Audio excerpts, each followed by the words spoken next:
this Saturday for the Gator Game watch party at Miller's Ale House off of Beach and Hodges. Hey, poker fans, you're in for a treat this October at Best Bet. With over $690,000 in poker promotions paid out this month, this is no time to be on the sidelines. Highlights include the $400 GoPo 400 with $40,000 guarantee at Best Bet Orange Park, the $100,000 guarantee St. Augustine Championship, and the return of the World Poker Tour $1 million guarantee at Best Bet Jacksonville. For all the details, visit bestbetjacks.com. That's bestbetjacks.com. Since 2014, there's been only one official home builder of the Jaguars, Dreamfinders Homes. With quality-built homes and a speedy move-in process, we're in 20-plus communities in the best locations across Northeast Florida. Dreamfinders Homes is everywhere you want to live. So get off the sidelines, Jags fans, and get into the game. Let Dreamfinders help you navigate your home purchase and offer great interest rates. Visit DreamfindersHomes.com for all your move-in ready homes and step up your game. Life is about choices and the decisions you make. I'm David Robbins with Epstein & Robbins. If you're convicted of a DUI, you'll have to face severe consequences. Walking through the doors of the courthouse or appearing at a bond hearing can be extremely intimidating. Without the right lawyer, you're likely to make the wrong decision. Let our team help you make the right decisions in court. Epstein & Robbins, the right choice. Epstein & Robbins, fighting for your rights since 1975. Life's not complete without music. Friday, November 10th, 8 p.m. at Players Grill Mandarin, Julia Gulia takes the stage with unforgettable performances from the 90s, 2000s, and originals. It's not your average cover band. Players Grill Mandarin, where the neighborhood meets. Get Gators play-by-play on 1010XL. Brought to you by Farah & Farah, the official personal injury law firm of the Jacksonville Jaguars. And Renewal by Anderson, the official window and door replacement partner of the Jacksonville Jaguars. All right, Jeff, all I need you to say is, hi, I'm Jeff Lagerman, and me and everybody I played professional football with thinks Shark Coatings is the best. I'm not going to do that. You can't. What will you say? Well, I mean, look, the floor is durable, it's easy to clean, it looks fantastic. It's the second time I've used it. What more do I need to say? I mean, that works too, I guess. Okay. Can you step off the ladder? No one's going to know. Trust me, they'll know. You're not as tall as I. Thanks. This is your Southeast Orthopedic Specialist local sports update.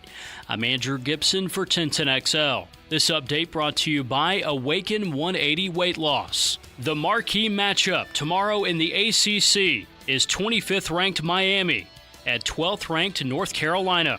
Canes head coach Mario Cristobal on the matchup against the Tar Heels. Talent laden at all positions. They're big and powerful up front. They're explosive out on the perimeter. Their backfield is dynamic. Their quarterback is dynamic. They've got a lot of NFL prospects on there, and they play well. They play hard. They play with toughness. They're physical. Just an excellent football team. Number 25, Miami, at number 12, North Carolina. Kickoff tomorrow night at 7:30 on ABC. It's 83 degrees at 3 o'clock. Time and temp brought to you by Bueller Air Conditioning. Stay cooler with Bueller. 1010XL is presented by Farah & Farah, the official personal injury law firm of the Jaguars. Protecting you and your family. Call 396-5555. Jacksonville. I had a hard day and it's a long way back to my home. Turn the radio on, I'm hearing my friend Lizzie pretend that the voice counts, but nothing amounts to anything until I hear it from you. Frank, Hayes, Lauren, and RJ, The Frangie Show starts now on 1010XL 92.5 FM. Hey, welcome in. Glad you're along for the ride on a Friday installment of the program. Frank Frangie, Hayes Carlyon, Lauren Brooks, RJ Saunders with you as we embark on a Friday, getting ready for a football weekend. Rained all night last night, rained all yesterday afternoon. I kind of warned you the other night that the rain was coming. Yeah, you were so right. But it didn't rain on a walk-off clinic today. Never seems to, does it? We've never been rained out. We've probably had 50-some clinics now. Never had a rain out. It's amazing. God loves baseball.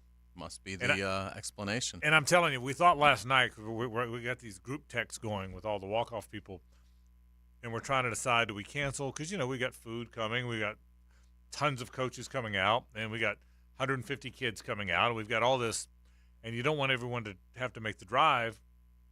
I mean, these coaches are taking their workday off. There's a lot of the buses are scheduled to bring the kids from different areas of town. They come from Title I schools, as you know. And I just said, you know what? And I'm the one who's got to at some point decide. I said, you know what? Let's carry on. And I'm sure there was a thought when I said that at one point. People are like, well, do you ever watch the weather? Do you have the app? And I said, well, I've got a chief meteorologist on the show, so I've got that. But you did not ask the chief meteorologist. I did not. But I'm sure everyone thinking, well, Frank, I mean, it's going to be a deluge. I said, no, let's carry on. I don't know why. You know what I mean? Sometimes you just say, let's move on. The fields were perfect and the weather was perfect. I checked the weather last night in preparation for the clinic today. I knew there was not going to be rain. Yeah, I was more worried about the fields. That makes sense. Because they took the last 2 days. Yeah. Because they took so much. But the SYAA folks who managed San Souci and our staff, Jared and his staff over there at Walk-Off, perfect clinic. Kids had a great time. It was a good clinic today. It really was a good clinic. So hot dog lady did okay. I had to leave early. Did the hot dog lady take care of it? I was not the hot dog lady today. I just supervised. Are you no longer the hot dog lady? Kennedy seemed to want to be the hot dog lady. She did? So I let her have it. I didn't know that. Yeah, I just supervised and showed them where to go. I might have buried the lead there. 303. Wow. The hot dog lady replaced. Yeah. That's above the fold. Wouldn't you say? That's stop the presses. It really is. So I didn't know that. So, but the hot dog lady was there because I saw you before I left. I was there. The hot dog lady is now Kennedy. Let the record reflect. But yes, I was there. I supervised everyone. I think the volunteers did great and the coaches did great, and certainly the kids. They are always just smiling. One little kid said, "This is the best day." So they love it. Yeah, they really do have a good time. We had some of the sweetest kids out there today, and it was a fun day, and so we love doing it. So, hey, I won't ask you, Hayes, and I won't ask you, RJ. I'll ask Lauren. Did you watch the baseball? I watched until it was 2-1, and then I went to bed. You went to bed? Yeah. You were bored, or you just tired? No, I'm just exhausted. Okay. It was absolute, and I did not care who won. Right. It was absolutely riveting. Did you, Hayes? You at least watch the highlights. Yeah, I must have. I mean, I was on Twitter, so I'm assuming I saw something. It really left. I don't really remember though. What was the moment? Castellanos hit a home run. Yeah, and his son went like kind of crazy. That was cool. The seminal moment in the game was Kimbrell was in there pitching for the Phillies. Kimbrell, their closer. Acuna was up, bases loaded. That was the moment of the game. It was 3-1 at the time. Mm-hmm. Acuna, who's if not the best player in baseball, certainly the MVP of the National League, and you can maybe make the argument he had the best year of anybody in baseball this year. That was the moment. And he hit a fly to deep left center, and when he hit it, I said, "Uh-oh, Acuna just hit a granny." And it was in the park, but the rookie center fielder for the Phillies wobbled.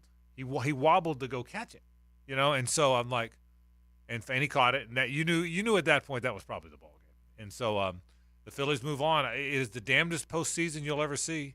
There was one team won 104 games, one team won 101 games, one team won 100 games, one team won 99 games. Nobody other than those four won more than 90. There's only 4 teams that won over 90, and it was 99, 100, 101, and 104. Braves, Orioles, Dodgers, Rays. All went 1-11. It'll be fascinating to see how these teams change how they approach the off week, because obviously, as a collective, they're not doing it right. So it would be interesting if these managers are going to kind of compare notes. This is what I did, what you guys do, and see if there's any similarities. I don't know what they can do in that week to stay in rhythm as an offense, but I mean that's one that I have to think analytics teams, everybody, it's all hands on deck all offseason about how do you handle that week, because it's not just one team. It was a collection. Credit Houston because they had the bye and they prevailed in their series. I'm also curious if the league looks at it at all, just because I think they're going to have to when they see the ratings for their World Series when it comes in, and really, even to be honest, for the NLCS and the ALCS. Agreed. I mean, I think they're going to start seeing right. ratings problems immediately. Yep. And baseball fights a ratings battle anyway. already. Yeah. So it's like, do you make this round a best of 7 to give the team that's on a bye a little bit more of a time to get settled in, to where losing the first game isn't, so catastrophic? I mean, it was extreme, but credit to the teams that were ready to play. And look, if you're one of the ones that won a bunch of games in the regular season and you're going home, I mean, you got to figure it out. It's one of those things that these teams have got to figure out. Whatever they did this week, and in the Braves case, the last 2 years, that they've got to figure out a way of keeping their hitters in rhythm in that off week.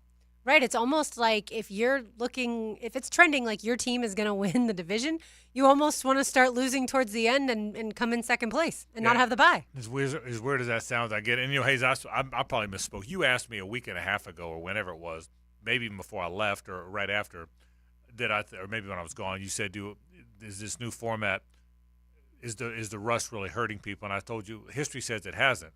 Well, you know what? You made a good point. It's different now. So your logic says now, obviously, it's a factor. It's dumb to now say it's not a factor when all 4 of them lose. When all 4 of them. So to your point, what do you do is a question, because they all 4, and the Braves is the damnedest one. This Braves is a historical team. Of the top 5 guys in the Braves batting order, the guy with the fewest in the regular year, the guy with the fewest amount of home runs hit 33. Do you realize that? Of the top 5 guys in the order, the lightweight, which is Albies, hit 33. Three of the 5 hit 40 plus. And how many did they hit as a team in the series? Yeah. 2? Yeah. Hardly. I mean, was it even that? Yeah. I know they had the one game where they rallied. Yeah. I think Riley hit a home run yesterday, right? He may have hit. Maybe they hit 2 or 3. Yeah, but they didn't hit very many. That's your point. And, yeah. And the thing was, the big picture, the Braves, who were the scariest offensive team I think I've seen in decades, didn't even. I mean, they should have got swept. They're lucky they didn't get swept. Absolutely. I mean, they were. I mean, the Phillies were clearly better. The Phillies were better from the minute that series started. The Phillies were the better team, and I never saw that coming. And the Diamondbacks, I told you this yesterday, the Diamondbacks finished 16 games behind the Dodgers. 16 games. The Dodgers won 100 games. The Diamondbacks won 84, and then swept them in the playoffs. And that makes no sense. As I look back at these teams, the Orioles, I get a little bit because they're not used to being there. I mean, the Orioles haven't. I'm not saying that's why they lost, but this was really new territory for the Orioles. But the other 3, the Dodgers, Rays, and Braves, they're in it every year. And I know the Rays dealt with injuries. I know the Dodgers dealt with injuries. The Orioles, their closer towards the end was out, but like the Braves didn't suffer from any major injuries this season, did they? Or really late in the season? And they had Strider and Fried. Now they could have used the third pitcher. They could have used a healthy Charlie Morton or whoever. But I mean, the Phillies were just better. I mean, the Phillies just they in this era of slow pitch softball teams, when it's all beer league softball, the Phillies were better. I've watched just about all of that series. If you didn't have logos, if you didn't know the regular season stats, if you just watched the games, Phillies were the better team, just like the D-backs were, which is really crazy. So who wins it all? Phillies, but the D-backs are also just as hot? Well, first of all, I'm standing my ground. I say the Braves and the Rays. Okay? Lauren, I have no idea. I would say now Phillies-Astros would be my game. But the Rangers came in playing so well, too. Yeah, they are. I would guess. If we have Rangers Diamondbacks, is that like the world's worst possible scenario for Major League Baseball? Who did the Diamondbacks beat when the Schilling, Randy Johnson Diamondbacks The won Yankees. It was the Yankees won. They beat the Yankees. That's right. It was the. So it wasn't 2 no-name teams. It was the no-name team versus the Yankees. I'm going to say Astros beat the Phillies, but hell, I got no idea. I mean, honestly, what do you think right now? What do you think? I'll say Phillies over Astros. What do you think? I'll say Phillies over Rangers. Yeah, so we all think the Phillies. I also haven't watched that much of the Diamondbacks. But I will tell you, it has been a great postseason. I mean, that game last night was riveting the whole game. But I don't know that the postseason to this point, most people would say is good just because there have been so many sweeps. We didn't get that much drama except this one series. You're right. I tweeted what a series, and a bunch of people tweeted me back, Frankie, wasn't that good a series? and I guess I get it, and it really was. It's not like there's back and forth. But they were also probably Braves fans. Yeah, they were. They all were. And exactly. And believe me, I get it. And let me say this about the Atlanta Braves. As awful as the end of the season was, that doesn't change what a historic season it was. They won 104 games. They had an offense we may never see again. You know, it was a great year for the Braves. The Braves, and I'll say the same thing for the Orioles and the Dodgers and the Rays. Those. It's hard to win 100 games, and they essentially all did. And the Brewers won 92 and also got kicked out. But they did. But there's a lot of 92 win games. There's a lot of teams that win 90, 92, 93. There's not many that win 99, 100, 101, 104. Those four teams had great year. I mean, truly, truly great years. All right, a lot to talk about. We'll start with Jaguars football. Evan Ingram is the subject of a Hayes Carlyon one-on-one. I want to get into Dwan Smoot. What to expect? What do they need? What are our expectations for Dwan Smoot? Big game. Jags playing for sole possession of first place in the division. We'll talk about that. Matt Paulus joins us from JOI. That's at the bottom of the hour. We'll do our picks in the 4 o'clock hour. Pete Prisco at 4 o'clock. Jimmy Himes at 5 o'clock. All that coming up on the program. Glad you're with us. This is 1010XL and 92.5 FM. The Frangie Show, live from the Hastings Injury Law Firm Studios on 1010XL. Hit back with Hastings. They'll tell you what you need to know before the game starts. Live from Tailgaters Parking on the famous Automotive Tire and Quick Lube Kickoff Show. 5 hours before kickoff. Presented by Gatorade Fast Twitch and Clearwater Irrigation on 1010XL. At Randy Marion Cadillac in Jacksonville, it's a great time to buy a luxury Cadillac. 2024 XT5s and XT6s. CT4s and CT5s. With 2.9% financing for 36 months. And a $1,500 discount when you finance through Cadillac Financial on XT5s and XT6s. It's a great time to get the luxury Cadillac you've been wanting. And we've got a huge selection of certified pre-owned Cadillacs that are like brand new. Randy Marion Cadillac, Southside Boulevard, Jacksonville. Plus tax tag title, $8.99 admin fee and resistol. Tell them Jennifer sent ya. Hey, Jacksonville, I'm sure by now you've seen our bright green GFL trucks and containers throughout the greater Jacksonville area. We are an industry leader in solid waste and would love the opportunity to earn your business. We are committed to customer service, reliability, and have unwavering focus on safety. Whether commercial or construction, let us haul your waste away. Call 904-760-5880 to get a quote today. GFL, green for life. You've probably heard the saying, it's not how hard you get hit, it's whether or not you get back up. Well, I'm attorney Brett Hastings, and I have a saying of my own. If you get hit with a personal injury or wrongful death, hit back and fight to make them pay. At Hastings Injury Law, we have the experience you want if you or a loved one suffer a car or trucking accident or wrongful death. Just call 904-HIT-BACK and we'll help you get up and hit back. Office is Jacksonville.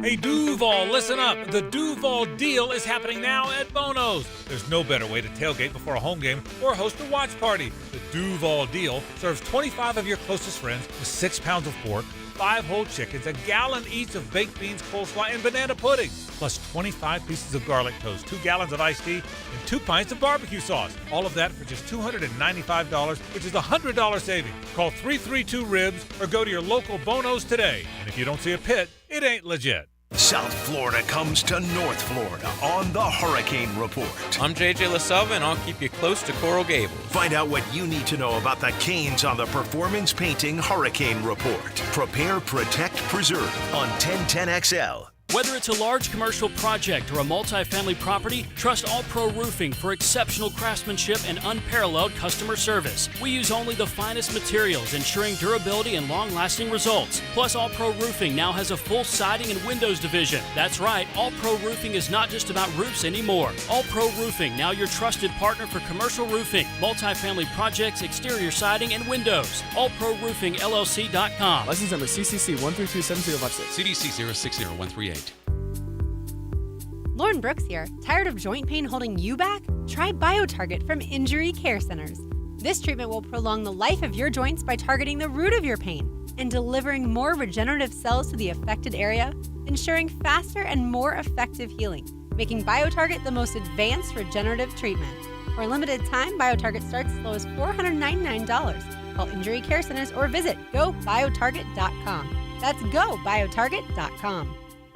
Hey, sports fans, it's Hayes Carline from MyBookie. When your money's on the line, do it with a trusted sports book that gives you the tools to win like MyBookie. In MyBookie, it doesn't matter if your team is up or down. You can easily cash out or bet the game live to come out on the winning side.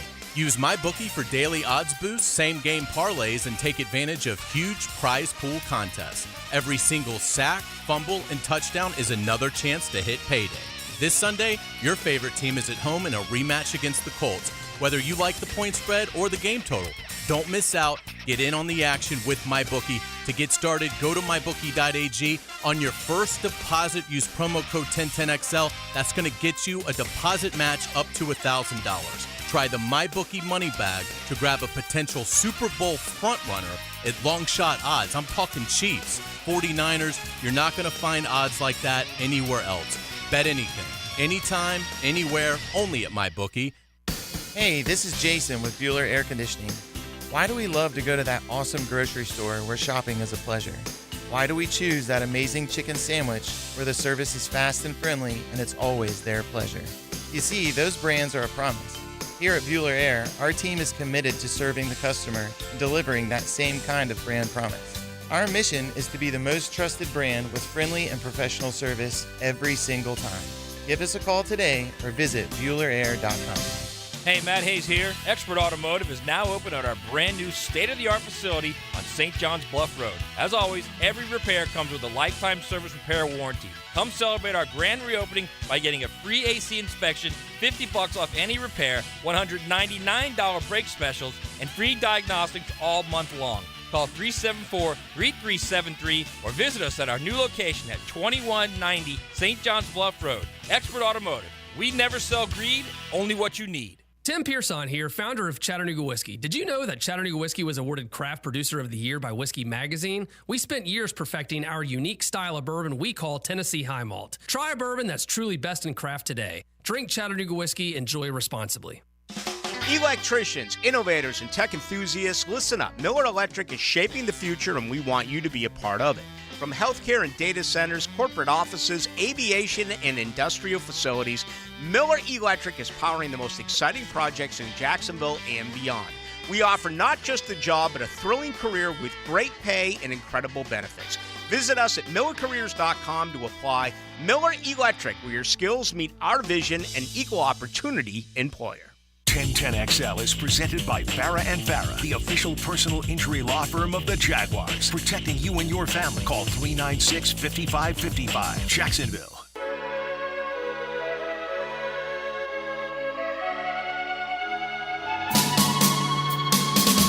Now back to a Big Chief Tire Friday on The Frangie Show. Big Chief Tire. Visit BigChiefService.com. RJ Saunders, Hayes Carline, Frank Frangie, and Lauren Brooks resplendent in her bright orange today. Thank you. New dress? It is a new dress. Very orange.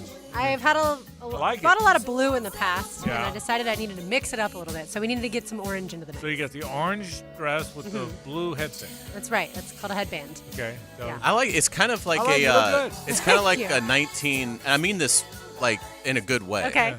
It's almost like that clean cut, like 60s, like Yeah, you're I on think that's college campus. Right, the Peggy Sue got married look. I like it. Yeah, It I is take look. that as a thought- compliment. Okay, thought the good. same thing. Yeah, absolutely. I agree. You look very nice. So Why, thank you. thought- I'm trying to wear a lot of orange and blue since tomorrow during part of the game I'll be attending a nuptial ceremony, aka a wedding. Hayes and I'm not. Florida will be up 34-6. That's the so plan. You'll be That's the fine. plan. When we found out you weren't watching the game, I'll tell you now. We had a meeting. Hayes and I did. We said we keep her on the show. We decided to keep you, but it wasn't a quick decision. Yeah, we about 13 hours of deliberation. Kind of back and forth deliberations was a through good the word night. for it. I mean, considering Frank made sure to find the Gator game while in London, did. and the game where And- you probably watched the entire thing, even though Florida was routed by Kentucky, and you knew the game was over in the first half. And I was frustrated. You're right. And I was frustrated I couldn't watch all that one, which is why I battled to watch that very important showdown with Vandy. Yeah. So it's Frank could be in like Tokyo, and if the Gators were playing Charleston Southern, he'd find a way. It's so true. Yeah, but the good that news is so is pathetically true, but true. The good news is they do have these things called cell phones, and might be sneaking a little peek. Yeah, so there is that. Let's get to the Jaguar football. So where's Evan Ingram in your mind this year, Hayes? We haven't talked a lot about him, but I think he's solid as a rock. We talk so much about Ridley and Trevor, and Kirk has a big game. I think Ingram's doing just fine. What do you think? He's yet to get into the end zone, which is not disappointing. I just think he's due, and so this could be the week for him there. But, I mean, other than that, he's second in catches on the team with 29, 260 yards, so very healthy numbers from a catches and yardage standpoint. And it's just getting in the end zone, and I think that's going to happen sooner rather than later for Evan. So he's in a good place, and he's always a good guy to go to because he just has such a pulse of things. And this was a challenging week. You know, they play 2 games over in London. It's a 10-day break. You can't just ignore that. You've got to be ready. You've got to get physically ready to play another game Sunday, a big game. So you can't ignore it, but it also can't be a crutch. So there's that delicate balance that I think the players are having to kind of find this week of, you know, yes, we've endured some unique travel, but we can't let that distract us or be any sort of excuse for not performing well Sunday in a game that basically is the winner takes command of the division. Yeah, Evan Ingram, a big part of that, a terrific pass-catching tight end. The subject of this, Hayes Carlyon, one-on-one. All right, we're pleased to be joined with Jaguars tight end Evan Ingram here on 1010XL 92.5 FM. Man, it's great to see you. How you doing? Good to see you too, man. Doing well. Good. What's been the challenge this week? Getting the body right and everything after the London trip. We've been on a mission. Our mission this week was to, no fall off. Obviously, we had a long, 10 days in London. Came back with 2 wins. It'd be easy to kind of fall into that jet lag excuse, but we just been pushing through, keeping the consistency up with our work. Are you pleased with how practice went this week for you? Guys, been great energy all week, great attention to detail, a lot of sense of urgency. I feel like our whole team's locked in. It seems like you guys hit a different level offensively, Evan. What were some of the keys in terms of taking that step forward? Just playing our game. Obviously, there were some things we did better as far as, discipline, pre-snap stuff, just the little things. We can honestly take care of the ball way better, but being able to move the ball really well, rack up some yards, and get in the end zone a couple of times to end the game was good for us. How's everything going for you, Evan, personally? Are you pleased with the strides you're making? Oh, yeah. It's a process every day. I love the grind. Trying to better my craft of just being a great, playmaker for my team, a great whatever my role is, just going to excel at it for sure. One thing I was curious about from a football standpoint, the challenge is a route runner for everybody when there's familiarity, so you know the system, but you also want to, there could be times that you want to improv or you see something. What's the challenge of running the route the way it's designed, but also there's something that I see that I think I can exploit? I think, the biggest thing with that is just communication with 16. There are things that we see on film that, we have a concept of a route is ran this way, but if we get a certain look, being able to communicate with Trevor, I might run it a way that, I see better and he's on the same page and he approves of it and we're able to, execute that. So I think that our offense is built for us to be creative and to use our abilities to our best suit, but communication is big too because as long as we're on the same page with Trevor, we can go out there and make some big plays just off of our own, ideas and strength. It seemed like Trevor really hit a big-time stride in London. What'd you see out of him, particularly against Buffalo? He was throwing darts, man. He was throwing some darts, bro. Just, the confidence. That was the coolest thing. The biggest thing that popped out to me about him was just his confidence and his swagger out there. And once he got in a rhythm early on in the game, especially against Buffalo, it was awesome to see. He was out there dealing. And we're going to be a hard team to beat if he keeps playing like that. We keep protecting him. We got to protect him a little bit better and keep making plays, when the ball comes our way. Does it help that the opponent coming back from London is an opponent you've already played? It's a division rival. These games are always going to be a battle. So whether we're coming back from London, they're coming back from London, these games always mean a little bit more. They go down to the wire a little bit more. We saw week 1, they played us really well. They did some good things, and they're probably even better than they were then. So we're going to have our work cut out for us for sure. Yeah, they have some big wins over Baltimore and Tennessee. They've really established a physical identity defensively. What stands out when you watch the Colts? Just that. They're physical up front, obviously in the middle. They got the two studs up there. On the outside, the DNs, they're just strong, get upfield, they cause havoc. And they're smart. They communicate well in the secondary. 44 is a great linebacker. He's flying around all season. Kenny Moore is a good leader for the secondary. They're playing with a lot of confidence too on defense. So we're gaining confidence on offense. They're playing confident on defense. So we just got to go out there and be the better man. Led by you and Calvin and Christian and Zay, you guys have such a diverse, versatile air attack. But how much does ETN factor in on what he can do on the ground and what he's seen out of him? I mean, right now I think he's up there with the best backs in the league. Just his natural instinct, just his ability to find holes, find gaps, hit certain angles that puts the defense in the bind, break tackles. And he's a threat in the receiving game too. He's a really fluid receiver as well and great hands. So just another playmaker with the ball in his hands, and that having him and our offensive line starting to gain confidence and battling back from some injuries, getting the running game going, it's going to be a huge help if we could be consistent on that aspect of our offense. You guys won the division last year, won a playoff game in the tournament. The stakes are pretty big on Sunday, going for a season sweep of the Colts, and obviously you guys are tied with them right now.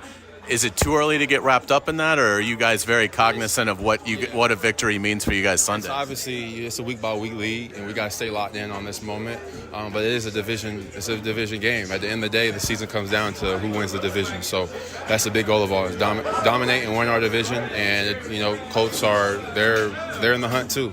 They're just as good to compete for the championship as well. So obviously, we're not looking that far down the road, but it's a division game, so it definitely means more. Evan Ingram, thanks so much for your time. Best of luck to you. Appreciate you, bro. Appreciate Evan Ingram on a Friday after practice, taking 5 minutes out of his time to speak with us. And it's a gigantic game. I mean, if you are able to beat the Colts Sunday, you get the season sweep. You basically go a game and a half up on them.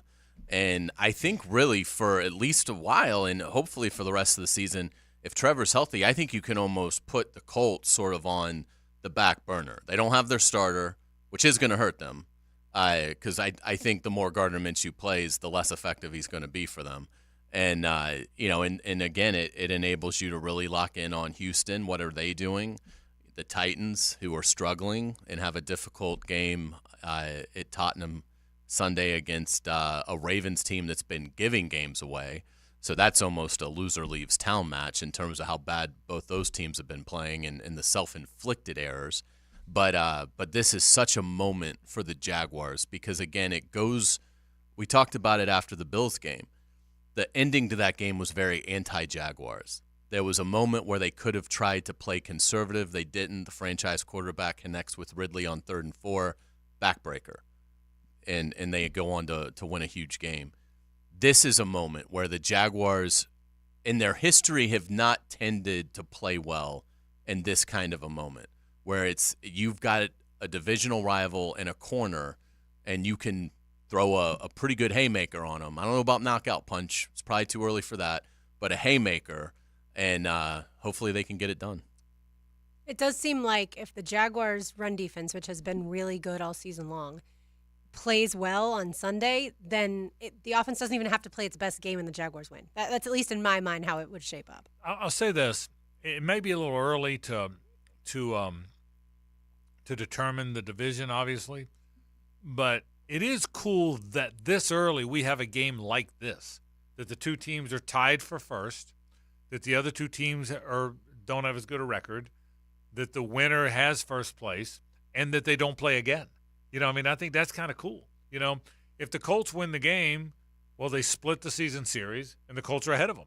That there's some significance to that. Again, it's too early to panic. But if the Colts win the game, the season series then is a split again, and they just inverted, and they are ahead. So this is the big game not to lose. And if the Jags win, I think in my mind it'll mean, order's kind of been restored because that's what everybody kind of thought was going to happen in the division. Yeah, and look, we don't play 162 of these things. So while it's still fairly early, you're only going to have 11 left. So if you win Sunday, and let's say the Jaguars go 7-4 in those final 11, the Colts have to go 9-2 to win the division, which isn't happening.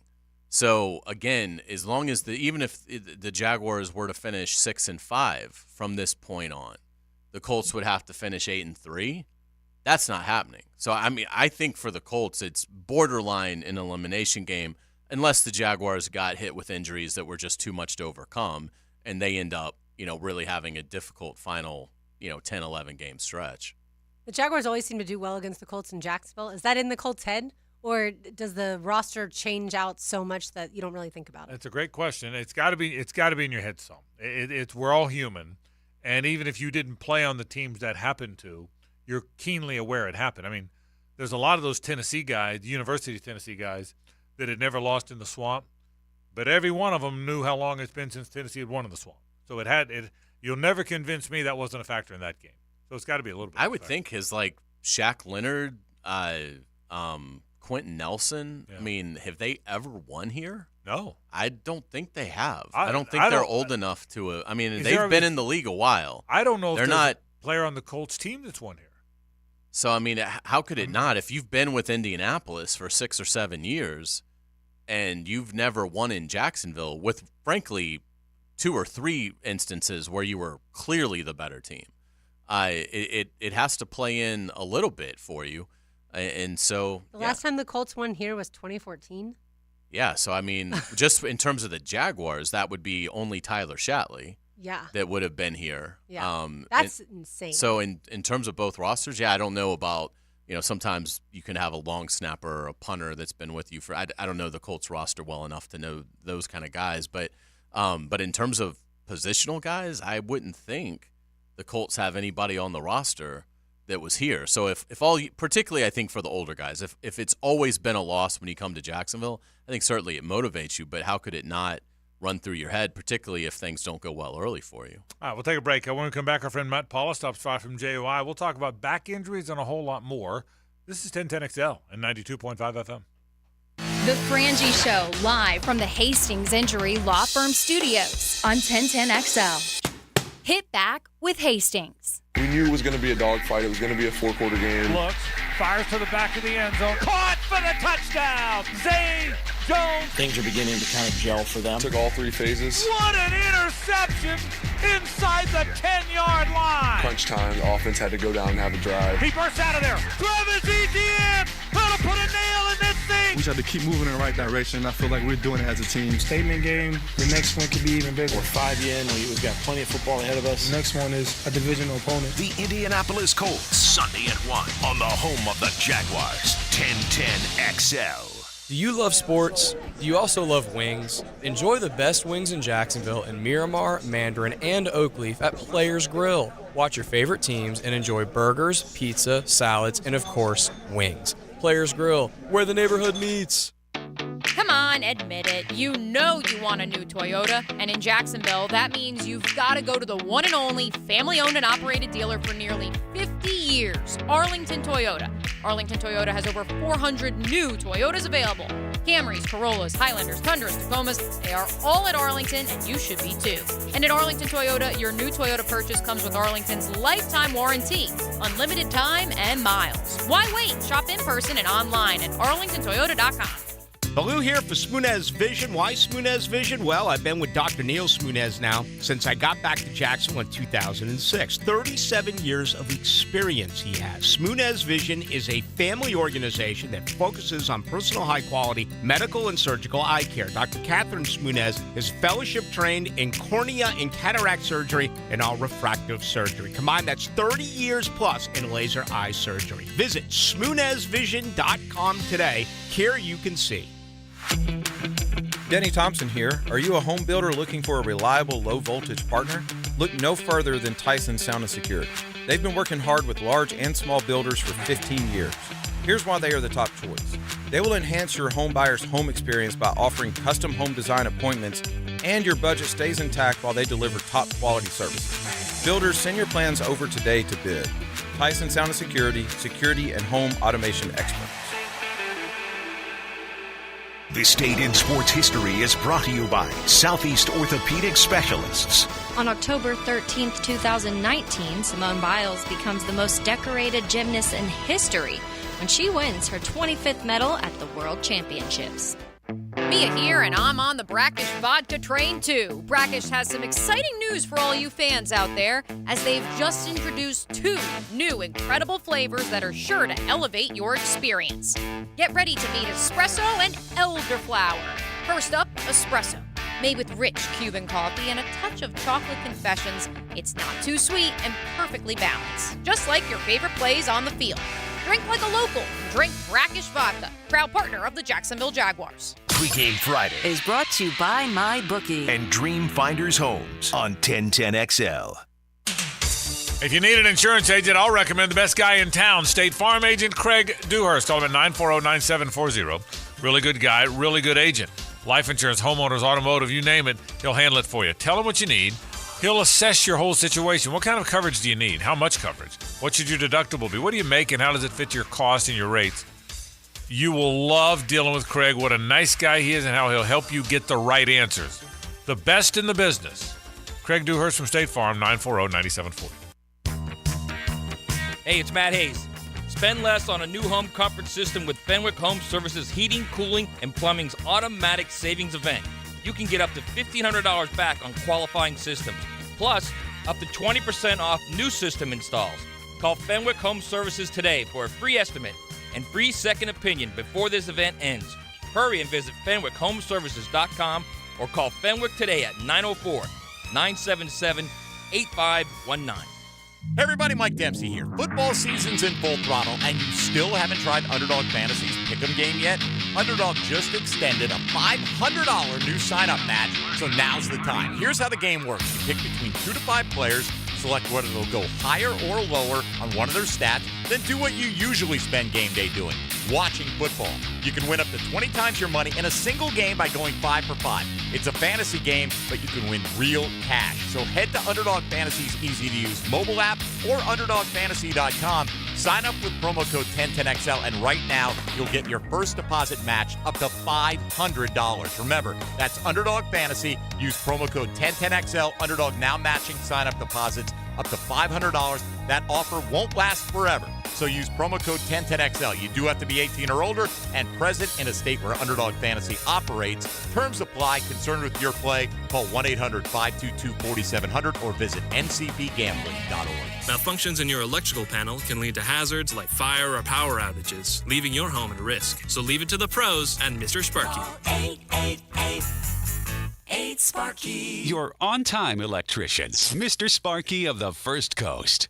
All right, Jeff, all I need you to say is, hi, I'm Jeff Lagerman, and me and everybody I played professional football with thinks Shark Coatings is the best. I'm not going to do that. You can't. What will you say? Well, I mean, look, the floor is durable, it's easy to clean, it looks fantastic. It's the second time I've used it. What more do I need to say? I mean, that works too, I guess. Okay. Can you step off the ladder? No one's going to know. Trust me, they'll know. You're not as tall as I. Thanks. Life is short, so eat better pizza at 5 Star Pizza. You want pizza that's bigger, better, and faster? Then get 5 Star Pizza. They also got wings, cheesy sticks, garlic rolls, and they'll deliver it to you right now at 5 Star Pizza. Mark Watson with Hardball Creative, with answers to the questions I'm asked the most. Yes, we are local, and no, I'm not hiring an actor to read these commercials. Check us out at hardballcreative.com. Hardball Creative. Hardball does it all. Jimerson Burr is a full-service, Florida-based commercial law firm that has experience and capabilities to handle any legal issue a business is confronted with. Learn more about what they can do for you at jimersonfirm.com.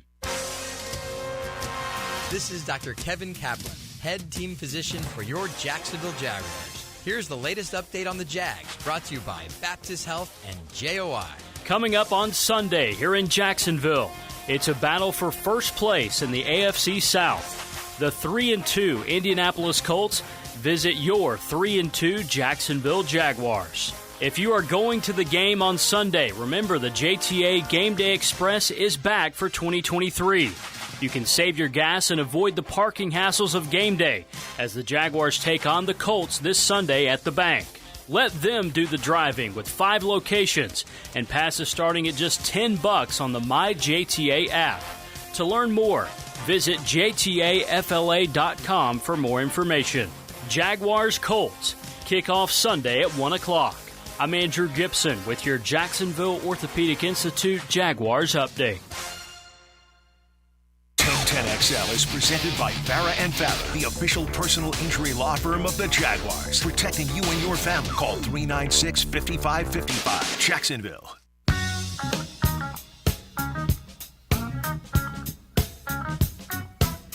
Now back to a Big Chief Tire Friday on The Frangie Show. Big Chief Tire.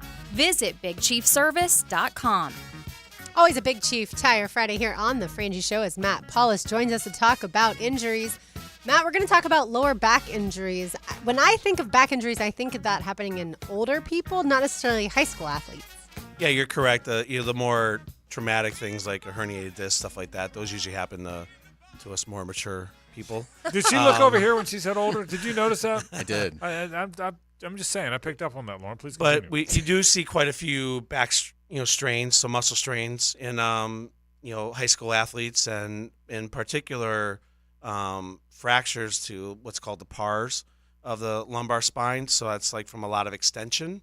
So like your lineman, if they're in a lot of extension, that puts a lot of stress in that area of the vertebrae, and you can get a stress fracture there.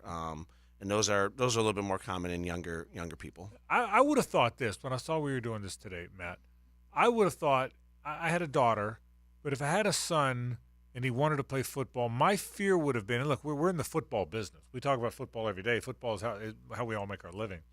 But I would be scared of a back injury, neck injury, spine injury in football. Now, they don't happen very often, so it's probably a fear that I wouldn't have needed. Does that make sense? So I would have been fearful of a child having a neck injury or some sort of a spinal injury. Yeah, we've talked several times on the show about better, coaching from peewees all the way up, right? Better form tackling, heads up tackling, all those types of things will have prevented a lot of the neck injuries you used to see, right? Yeah. Obviously, the big one that still stands out for me is concussions with kids, especially in the developmental brain. That at that age, you worry about that concussion, but you just try to do as much strengthening and training to try to prevent those. You don't see spinal injuries in football very much. And Not knock on wood, thank God we don't. No, my time at Kenny, I've spine boarded probably 10 kids. Oh, you have? Only like 1 or 2 of them actually had something going on. But whenever they have tenderness over especially the neck, what's called your C-spine, if you have tenderness on the bones of the neck, usually those you spine board. You just play safe and let them rule out anything else going on, because there could be something real bad that could happen if you let them move before they're cleared. If you have lower back pain, what are some symptoms that at that point you think require medical attention? Yeah, definitely. So just pain in your low back, that's one thing that's probably muscular. If it radiates down your legs, especially past your butt, then that's a sign of a herniated disc. If you get some weakness in your leg, that's definitely a bad sign. You definitely need to get that checked out right away. And then obviously you can get numbness and stuff. You can get numbness down the side of the leg, even into the toes. If you're getting those symptoms, those all kind of relate to either a herniated disc in your lumbar spine or what's called stenosis. Stenosis is like a narrowing of the pathway of the nerve as it comes out of the spine. If you have stenosis, that's pinching down that nerve, and that's causing those symptoms down the chain. So it's usually when you get symptoms further away from the area that you hurt, those are the things that you definitely want to get checked out. Normally we talk about how to stretch or how to strengthen the area that we're discussing. Back seems a little bit more difficult. What would you recommend for that? Yeah, so you got to be careful on your squatting, right? That's where a lot of times I see kids hurt their back. It's not necessarily playing football or volleyball or whatever. It's when they're in the weight room and they put too much on that squat rack and they don't have very good form. They start to go down, they lose their spine angle and they lean forward, and that puts all that strain in that low back, all that pressure there. So that's what you got to really be careful about. Obviously, hamstrings are super important for everything. So your hamstrings are tight; they pull on your pelvis, which will decrease what's called your lordosis in your lumbar spine. It kind of flattens your back, and when you get a flat back, that's when you're more prone to hurting your back. So having good flexibility of your hamstrings and your hip flexors.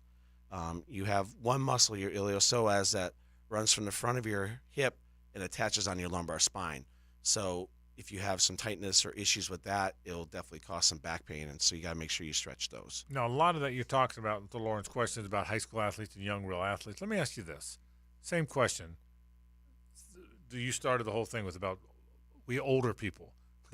More mature, I meant. Mature. But I'm serious. I'm going to ask this. That S1, L4, L5 that we get, because everybody I know gets it.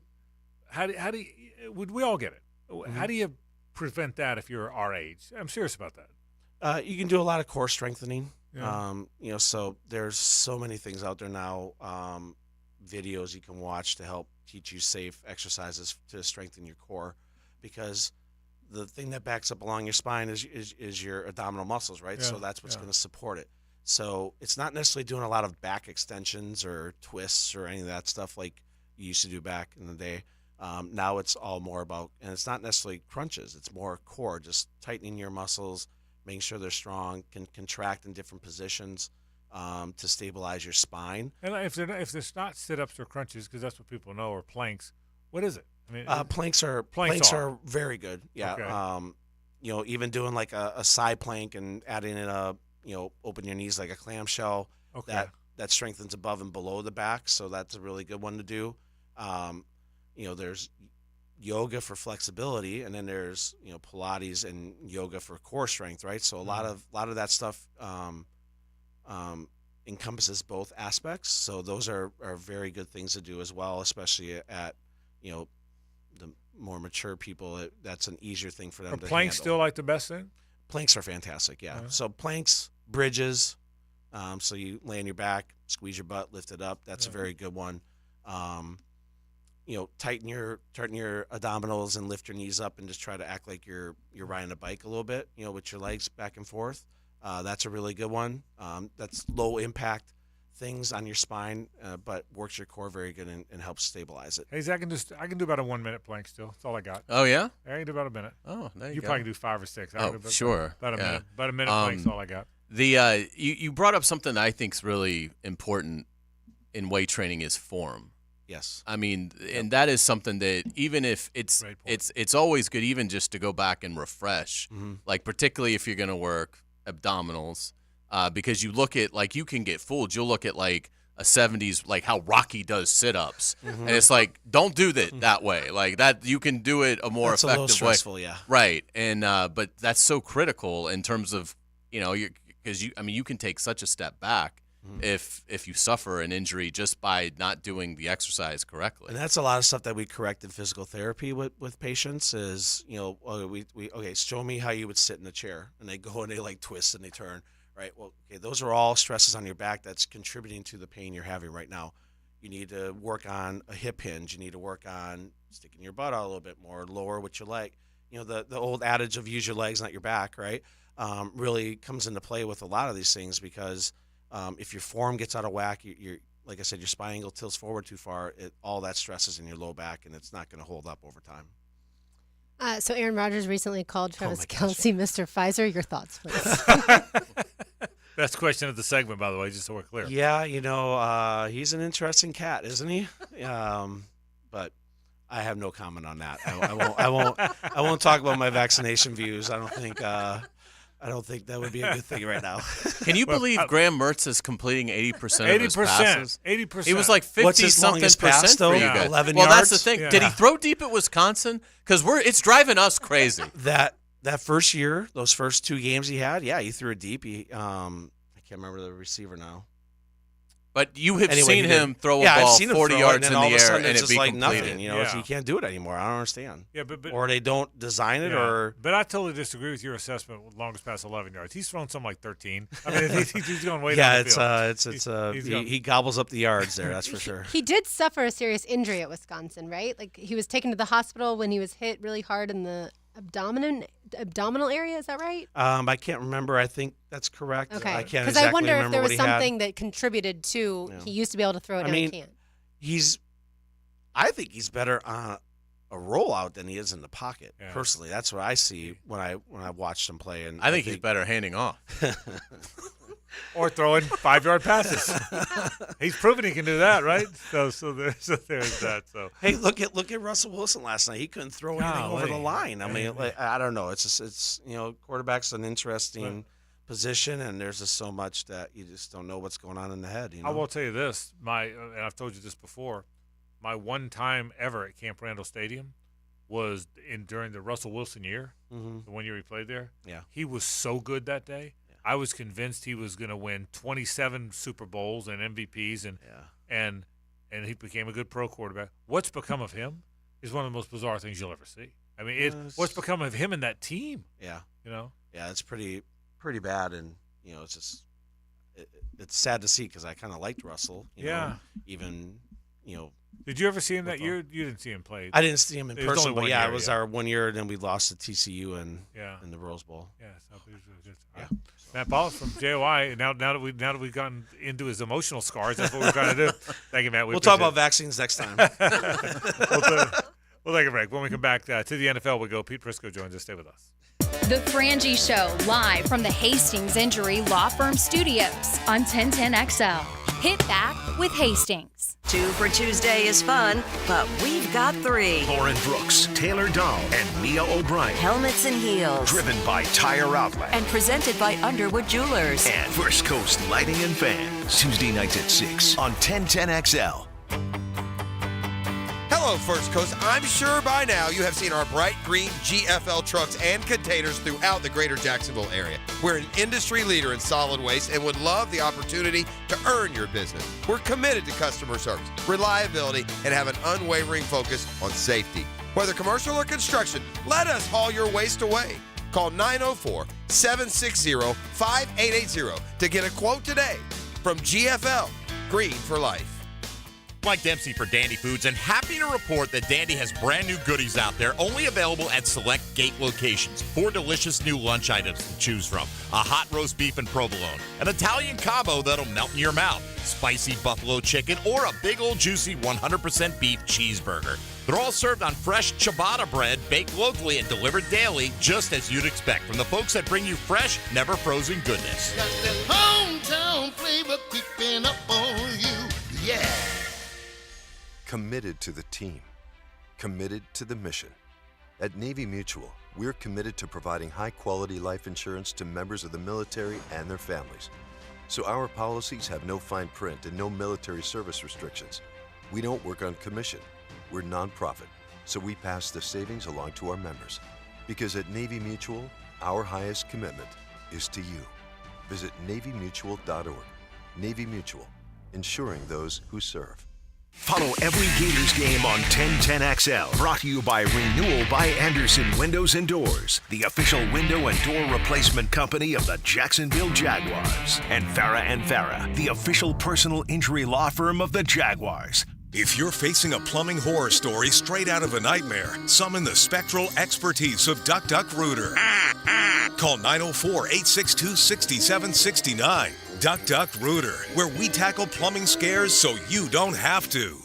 There are 3 certainties in life: death, taxes, and if you stay in your home long enough, a new roof. Pick it here for our friends at Lockhart Roofing.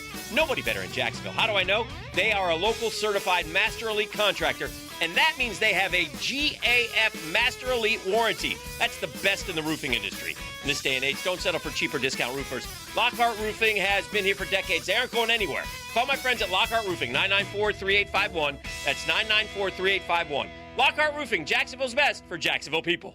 Visionaries, builders, and doers. Are you ready to change the world? Miller Electric is your opportunity to shape the future. Miller Electric is leading the charge in electric vehicle technology with our state-of-the-art EV Innovation Design Center. We're working to create a sustainable future. We're also the proud partners of the Jacksonville Jaguars, powering their performance at the brand new Miller Electric Center. Miller Electric, we provide competitive pay, unbeatable benefits. Apply today. MillerCareers.com. Miller Electric, an equal opportunity employer. Hey, sports fans, it's Hayes Carline from MyBookie. When your money's on the line, do it with a trusted sports book that gives you the tools to win, like MyBookie. In MyBookie, it doesn't matter if your team is up or down. You can easily cash out or bet the game live to come out on the winning side.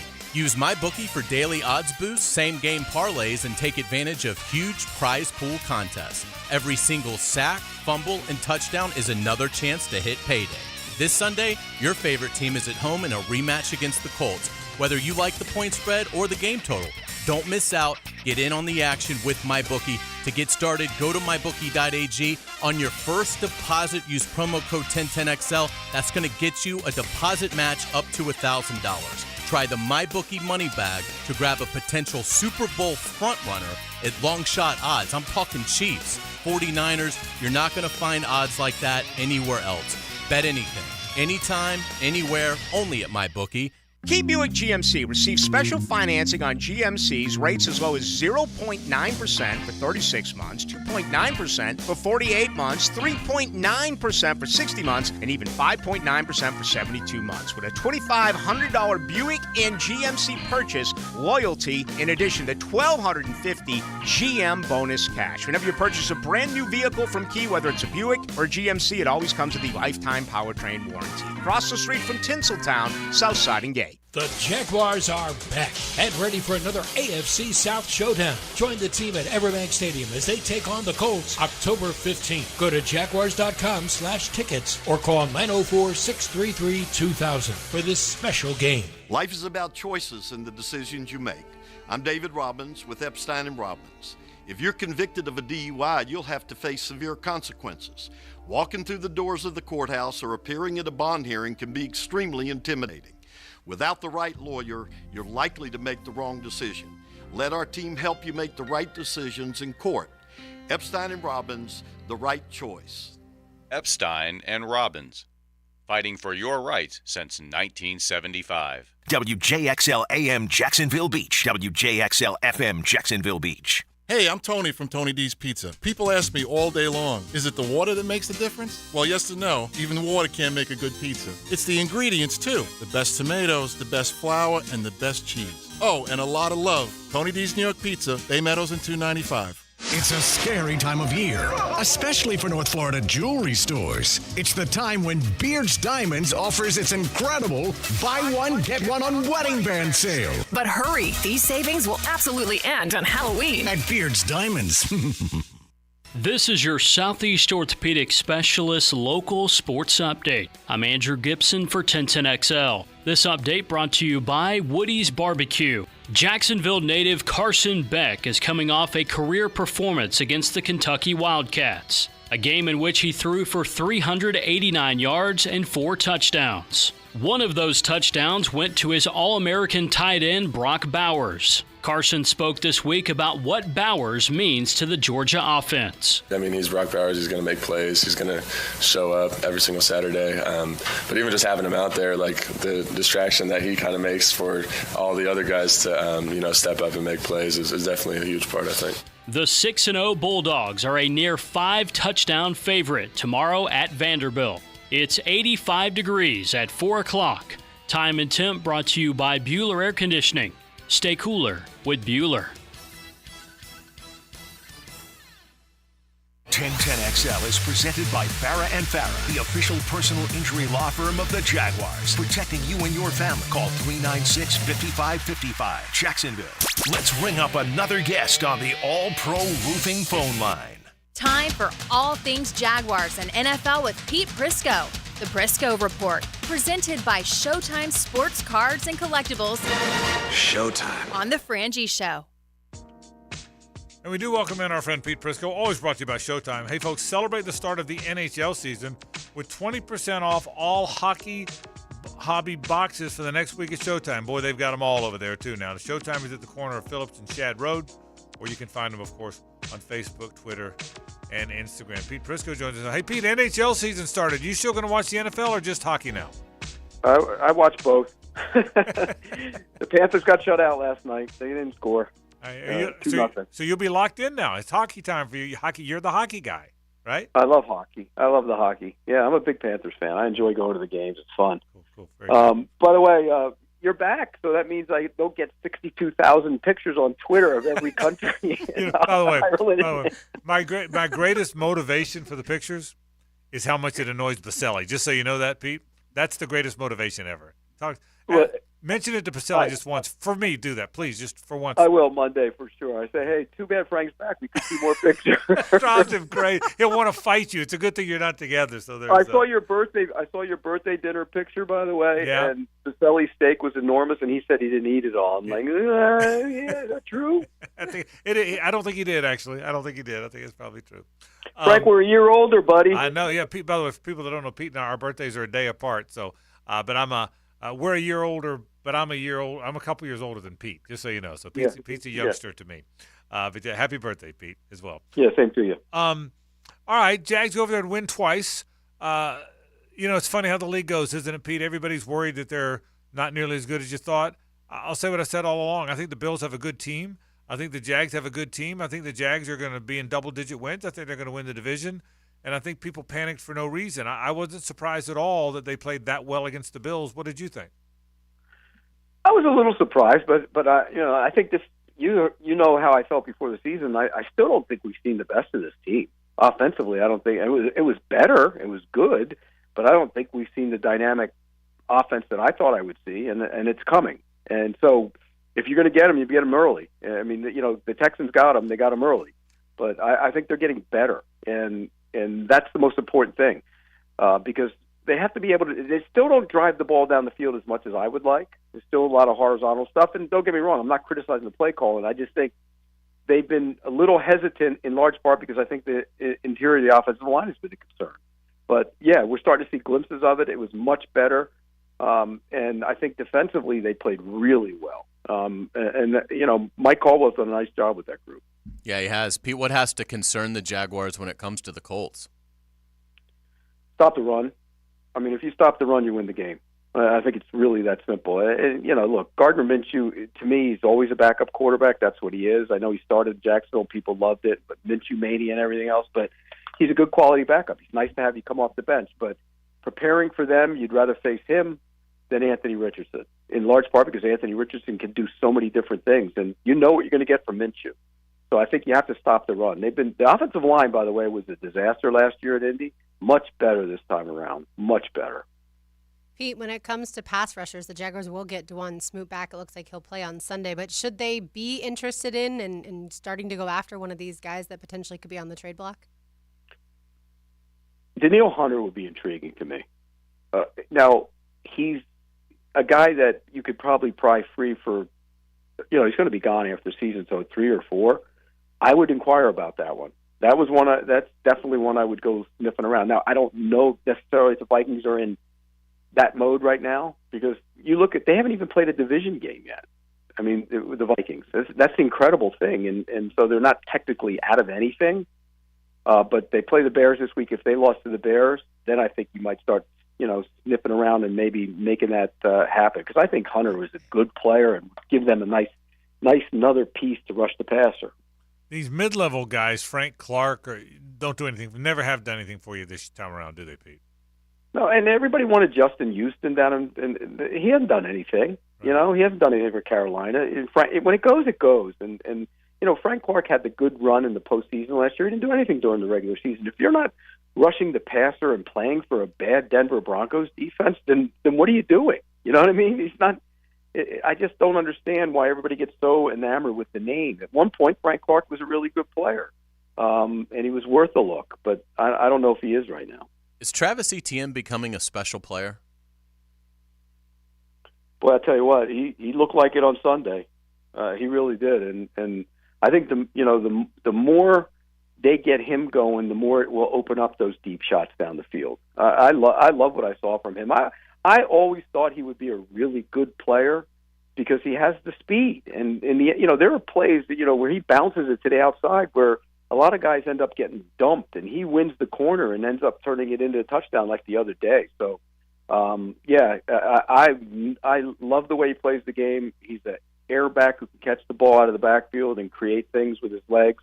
And then that run, he got so low and popped through that hole. It really was an incredible run for him. So, I think he has become a special player. I want to ask you about Brock Purdy, Pete. Is he solidified as one of the best quarterbacks in the NFL now?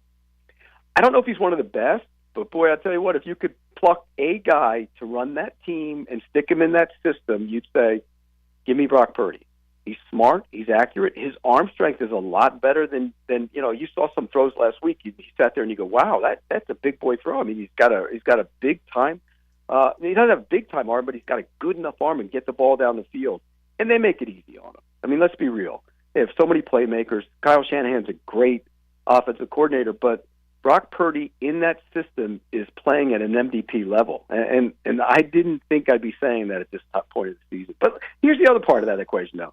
Now, when you go on the road, if you're playing a team down late in the fourth quarter, we haven't seen him be forced to do that. Take the ball, drive your team 80 yards, and win the game. He hasn't been asked to do that yet. Pete, how did the team that once had John Elway and Terrell Davis and all the guys way back in the day from Randy Gradishar on, that has always been one of the most esteemed franchises in the league ever since the merge, become what they are now? How did this happen to that? How did that franchise become this? Well, quarterback panic did that, and that look, I've been on record as saying for years I thought Russell Wilson was okay. Yeah, you did. I never thought he was a star. I thought he was. Look, he had the top-ranked scoring defense 4 years in a row in Seattle, and a great run game. And the Cleveland Browns of the '50s, the dynasty Browns, were the only other team to do that 4 straight years. That makes it easy on the quarterback. And he was good in the role, and they could run the ball, and it helped him a great deal. But I never thought he was special. And he had that after the Lynch and defensive guys all kind of went away. Then he had a couple years where he put up some impressive numbers, scrambling around, making some plays. And then everybody said, oh, well, see, he can carry the team. But obviously, if you're the Seahawks and you traded him, you didn't think he could. Well, now he went to Denver, and he can't. And, last year they were terrible and they blamed Nate Hackett. This year, Sean Payton's going to come in and fix them. And I haven't talked to Sean. He thought he could fix them. Well, he can't. He's not any good. That throw he made to the linebacker last night was such a sophomore read and throw. I sat at it and I go, the flat is open. He tries to fit it in there. It's cover 4. He doesn't see that guy. That's one of the simplest reads you could have. Yeah, Nick Bolton was right in front of him. He was in his line of sight. I agree with you. And how many balls does he get, by the way? How many balls does he get tipped at the line of scrimmage these days? It was 4 last night. Yeah, he just doesn't look right. Can I say something about the Kansas City Chiefs real quick? Yeah. You remember everybody in Jacksonville, including myself, you, Frank, keep Jawan Taylor. You have to keep Jawan Taylor. Jawan Taylor's he hasn't been very good this year. No, he's been terrible. Pete, I'm glad you brought up the Chiefs because that's where I was going to go next. And again, they came here and beat the Jaguars, but they don't seem to be in sync like they normally are. Kelsey played well and was able to battle through the injury, but is it blasphemous to suggest that the Chiefs aren't maybe as good as they've been when they've been winning world championships? The scary thing about the Chiefs, though, is when they were winning world championships, they never had this defense this good.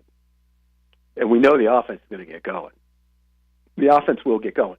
Once Rice and those other young receivers start becoming more acclimated to what he can do, then I think you'll see them be better on offense. But, I mentioned Jawan Taylor. He's been bad at right tackle, but the Tampa Bay reject, Donovan Smith's been just as bad at the left tackle. And that's why you see a lot more, and Mahomes is great at it, but you see a lot more of him getting flushed and moved right away and trying to make plays on the move more even than he's ever done. So I think that's a concern. They have to play. If those tackles don't play better, it's going to be a problem for them. But I think as far as throwing the football, those young receivers are going to start picking up on every little thing. It takes a little adjustment. And I think Rice is going to be good. I think you get Watson down the field. And something you saw last night, he should have caught the ball, but he was wide open. I think you start getting those guys, and even Tony, when he's healthy, he fights the injury bug. They'll be fine on offense. The scary thing is they're much better on defense than they've been. That they are. Pete, which team is the game in London more important for, the Ravens or the Titans? The Ravens, because I think the division's better. And you have to. Last week that was a disaster at Pittsburgh. They had no business losing that game, none. The Steelers did nothing on offense. They blocked the punt and really had no business winning the game. But they dropped 7 passes. The Ravens. Lamar Jackson threw a terrible pass. It was picked up by Porter in the end zone, and then he fumbled late. This is a big proving moment for him. He's got to show people this was supposed to be get a new offense. Todd Monken going to throw it around and look great. Now, granted, they dropped some passes, but that offense needs to pick it up. So I think this is an important game for the Ravens. Pete, the drop passes, not just dropped. Hayes and I and Lauren were kind of watching the replay during the show the other day. Not just drop, man. I mean, soft lobs right into their hands dropped. I mean, sometimes you can drop a fastball that's thrown kind of high. That was some of the worst drops I've ever seen by the Ravens the other day. Terrible. And one was in the end zone, would have been a touchdown. Now, Mark Andrews, they counted that as a drop. That was a little high. I didn't think it was a drop, but there were. You're right. There were some just blatantly bad drops, and I think that's been a problem for them. And they got to pick it up. This is they have to. I think they have to get going because in that division, the Bengals are getting it going. I think the Bengals have righted things. The Browns, that's a weird situation with Deshaun Watson. Cleared to play, doesn't play. Week later, bye, then comes back and doesn't practice, and you're out again. You know what that is? That's NBA load management. That's what that is. He doesn't have to play. He has them. He can do whatever the hell he wants. You're right about that. Final thing, Jags, Colts. How's the game going to go? Who's going to win the game? What should we look for in the ballgame? I think the offense found themselves a little bit last week, and I think that's going to, continue. And you know exactly what Gus Bradley's going to do. He's going to play zone. He's going to play zone the entire time. That means you just sit down. And I go back to a game, when they lost to the Texans game. They weren't sitting down in their zone because the Texans played a lot of zone too. Sit down. I think that was a learning experience, and they'll be able to hit some passes in the middle of the field and take advantage of that. Just move the ball. Just the receivers in that game ran right into coverage and stood next to him almost. It was ridiculous. I think they learned from that. You saw a little bit more of that last week. I think they'll be able to move the football, and I think they win the game. Pete Prisco talking NFL, brought to you by Showtime Sports Cards and Collectibles. Pete, thanks, buddy. Have a good weekend.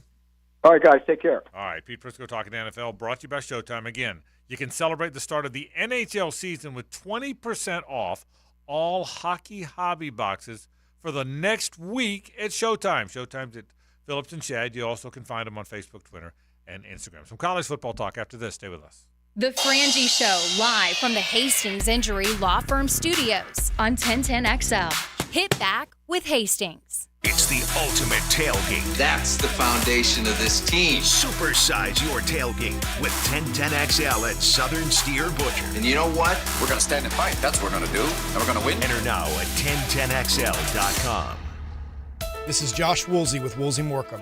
When deciding what lawyer to trust with your car accident or injury case, the most reliable way is reviews and results. You want to be treated well, and you want a great result. Woolsey Morecambe's reviews are through the roof, and I challenge any law firm to compare results. Clients continue switching to us from other firms because we continue delivering. Recently, a car accident client left a big firm, and Woolsey Morecambe got her 10 times what they said it was worth. If you want to be treated right and want great results, call Woolsey Morecambe, 638-4235. Big Chief Tire keeps Jacks rolling. Frank Frangie here. For 4 generations, our team has been dedicated to honest, quality auto service. Whether your vehicle needs tires, custom wheels, brake repairs, or regular maintenance, our experts will treat you like family. With our all-new Orange Park location, it's now easier than ever to get the care your vehicle needs from familiar faces at an affordable price. Visit BigChiefTire.com or call 904-932-0950 to schedule an appointment today.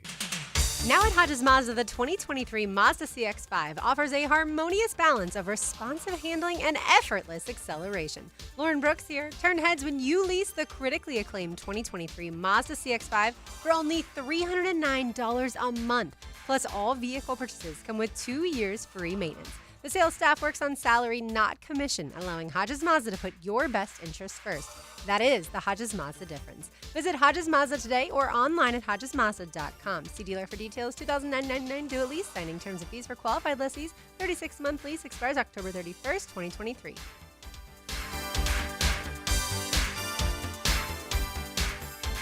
South Florida comes to North Florida on the Hurricane Report.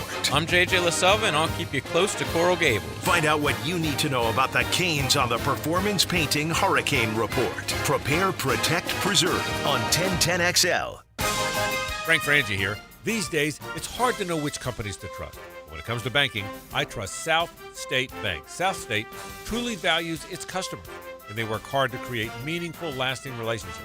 I love going into my local branch. I see the same smiling faces I've seen for years. South State is the largest bank headquartered in Florida, so they're able to offer all the banking services you need. You can trust South State Bank. Banking forward.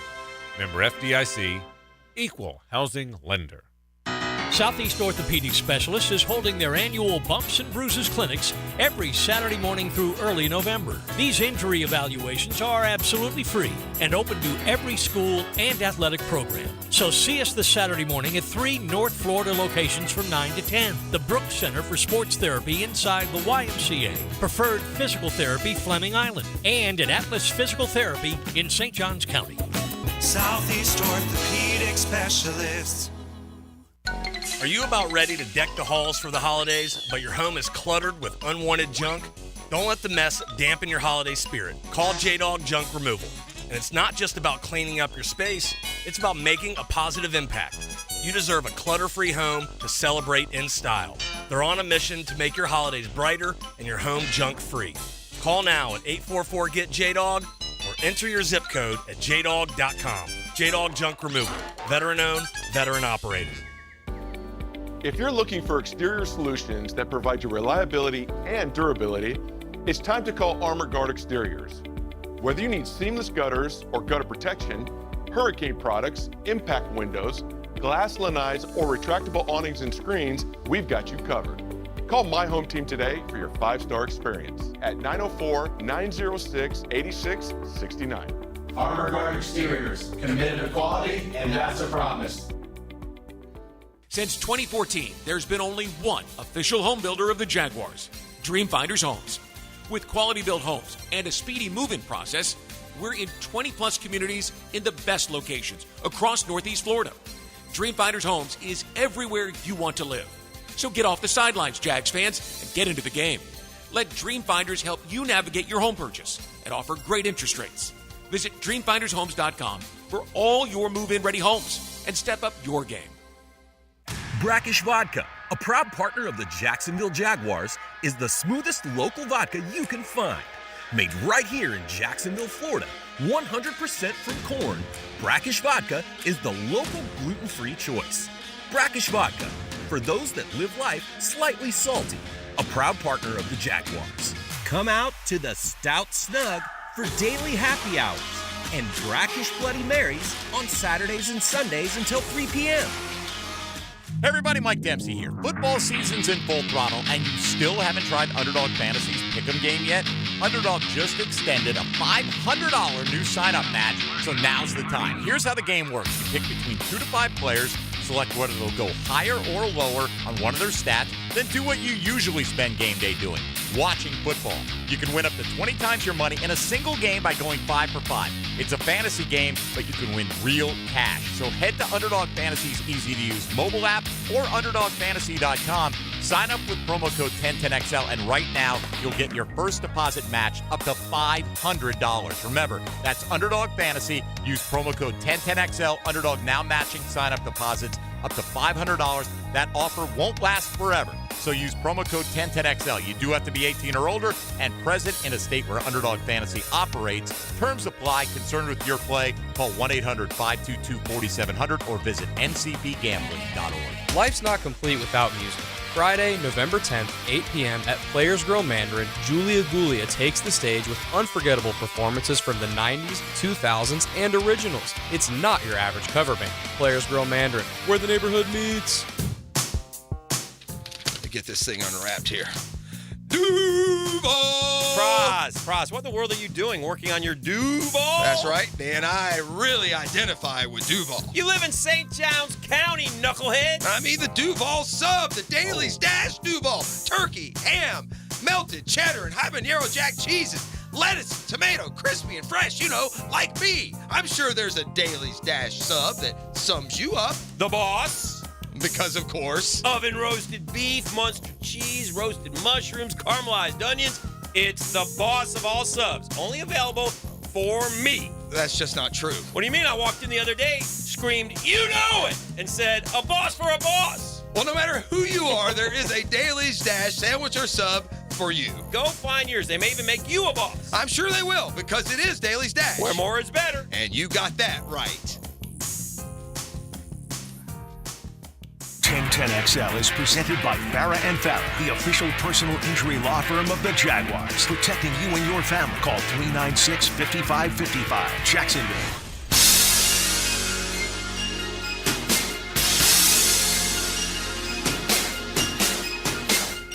Back to more of Big Chief Tire Friday on The Frangie Show.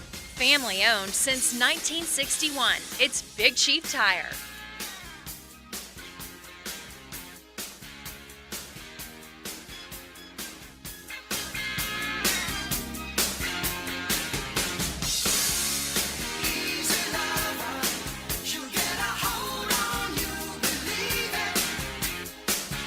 We got to do this again. Philip Bailey's still there. Okay. I mean, we could just let this go for 3 minutes. Isn't that the truth? And I'd be fine with it. Great song. Yeah. I couldn't remember the name of it. Yeah, Easy Lover. Yeah. But I couldn't remember the name. Last week we talked about Phil Collins. Yeah. What's that song Phil Collins did with Philip Bailey? Couldn't remember it. Great song. So great. This was 80s video, right? Oh, yeah. Yeah, it was a good video. I liked it. You know the song, right, Brooks? I know the song. I don't know the video. Oh, yeah. I mean, it's not. The video it's nothing. It's both about singing.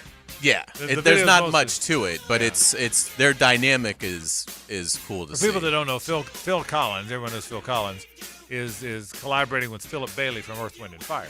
So that's who this is, and it's a fantastic song. I'm a big Philip Bailey fan. I think Philip Bailey is just fantastic. Hayes, why were you laughing? I just like the song, and so I mean, literally, like we could. Yeah. I mean, let it play until it's over, and then we'll start talking. RJ, by the way. Fleetwood Mac, right? And Easy Lover. Having a good day. Good, How about that? Solid work for you today. Yeah, he's raising the roof in there. He should be. You were telling me earlier that people, your dad and people we talk to, people suddenly have a modicum of confidence about the Gators going on the road. Now, I'm not asking you. Well, it's really just my dad. Everybody else, I don't think does, but my dad. But I have sensed it, though. I have sensed it. Okay. I've sensed that people. Again, we'll do our picks coming up in a bit. But I have sensed that there's some people out there that suddenly believe this Florida road woes under Billy Napier is going to end. And again, we'll do the picks. I'm not asking you to pick the game because we'll do that next segment. We're going to do it next segment, by the way. I want to make sure there's enough notice. It is next 4. Okay, has everyone got enough notice? And we have the games. We have the games 4:40. I just want to. You've had the games for 48 hours. I know, but I'm just want to make sure we have notice. It is going to be 4:40, so everyone's been now notified, including Norway. Yeah, that's right. Absolutely. I think they're asleep. But it's a really interesting game in that, I mean, a very interesting game in that even as we do our picks here, I'm not sure who to pick. And I it's a 2-point spread. It's a 2-point, right? Kind of a coin flip game. It's that game. And the significance of it to the team that loses, Greg McGarrity's got me thinking about it yesterday when he said the team that loses that game, you may not go to a bowl. Florida loses that game. I will tell you, if they lose tomorrow, I think they're not going bowling.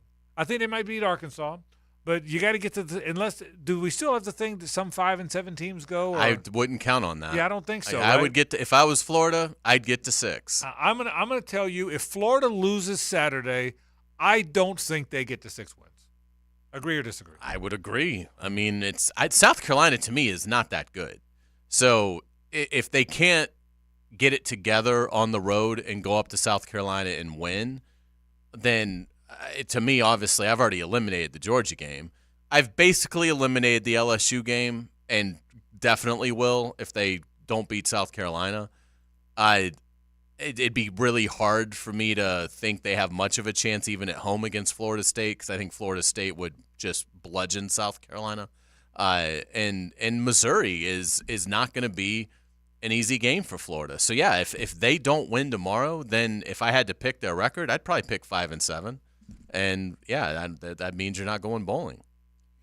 The easy answer is there's no chance, because other than Arkansas, every team you play left on your schedule is better than South Carolina. So why would you expect to win at Missouri, against LSU and Florida State, all those things? But I'm in the category that it seems like if Billy Napier's going to get one on the road, it will be this one, just based off of all the different things that we've talked about, how bad South Carolina's pass defense is. Mert seems to have settled in, and he does have some weapons. And I'll say this. Number one, if you win the game, again, that's how big the game is. If you win the game, you're 5-2, and you feel respectable. It feels like, okay, you know what? It's his second year. They got a tough schedule down the stretch. Everybody knows that. But he got them to 5-2. In the first 7 games, it involved some road games. It involved Utah. That involved Kentucky. That involved Tennessee. So if he gets them to 5-2, at the worst, at least 7 games in. I know there's 5 more, but at least 7 games in, it feels like there's been incremental progress. I think that would be the general consensus. The narrative would be there's some incremental progress here. And you're still in it. In theory. Yeah, well, but that's right. That's massive. And that's a really good point. And you made it too yesterday, Hayes. That's a good point, Lauren. Even though you're not going to be in it because you're not going to beat Georgia, your point's a better one. You're still in it. You're going to get to the end of October in it. And so that would be viewed as incremental progress. The problem is if you don't, and by the way, because of that incremental progress, I think now your chances are better to maybe go win at Missouri or go win at LSU or go win games. But if you lose this game, the confidence, Hayes, that would come with that incremental progress isn't there. So not only is your schedule better if you win this game, but I think you enhance your chance. It's a young team, man. Confidence is fragile with any college team because they're all young. I mean, they're all young guys, but it's a really young team. This is a young team. So confidence is fragile. So winning this game not only gives you some respectability, but it gives you a modicum of confidence for some of those other games. And it gives you 2 weeks of good times. It gives you 2 weeks where, yeah, I think most Gator fans know when the Jacksonville game arrives, they're going to get beat handily. But it at least gives your fan base 2 weeks to feel good about the direction of the program because you're not playing next week. From a recruiting standpoint, it gives your coaches some momentum when they go out there during the bye week, which they'll be heavily out on the road evaluating and continuing to build those relationships. So it makes it a little easier to go in and have something good to talk about. And so I mean, it would be invaluable to the program if they're able to get it done. The question is, will they be able to get it done? They're not going to have Kingsley Agwakin, which I think is a massive concern. I mean, he's the guy they took to SEC Media Days. This is one of their 3 most important players in their mind. He's barely played. They had him against Tennessee, which is by far their best performance of the year. Mm-hmm. And so you're playing a guy in Slaughter that, frankly, I think if Florida was revved up, he wouldn't be a factor. So you've got a backup center. You're playing the most true freshman of any team in the country. While it's not a deafening environment, it's a road game and it's a solid environment. It's South Carolina. So, I mean, they have to figure it out.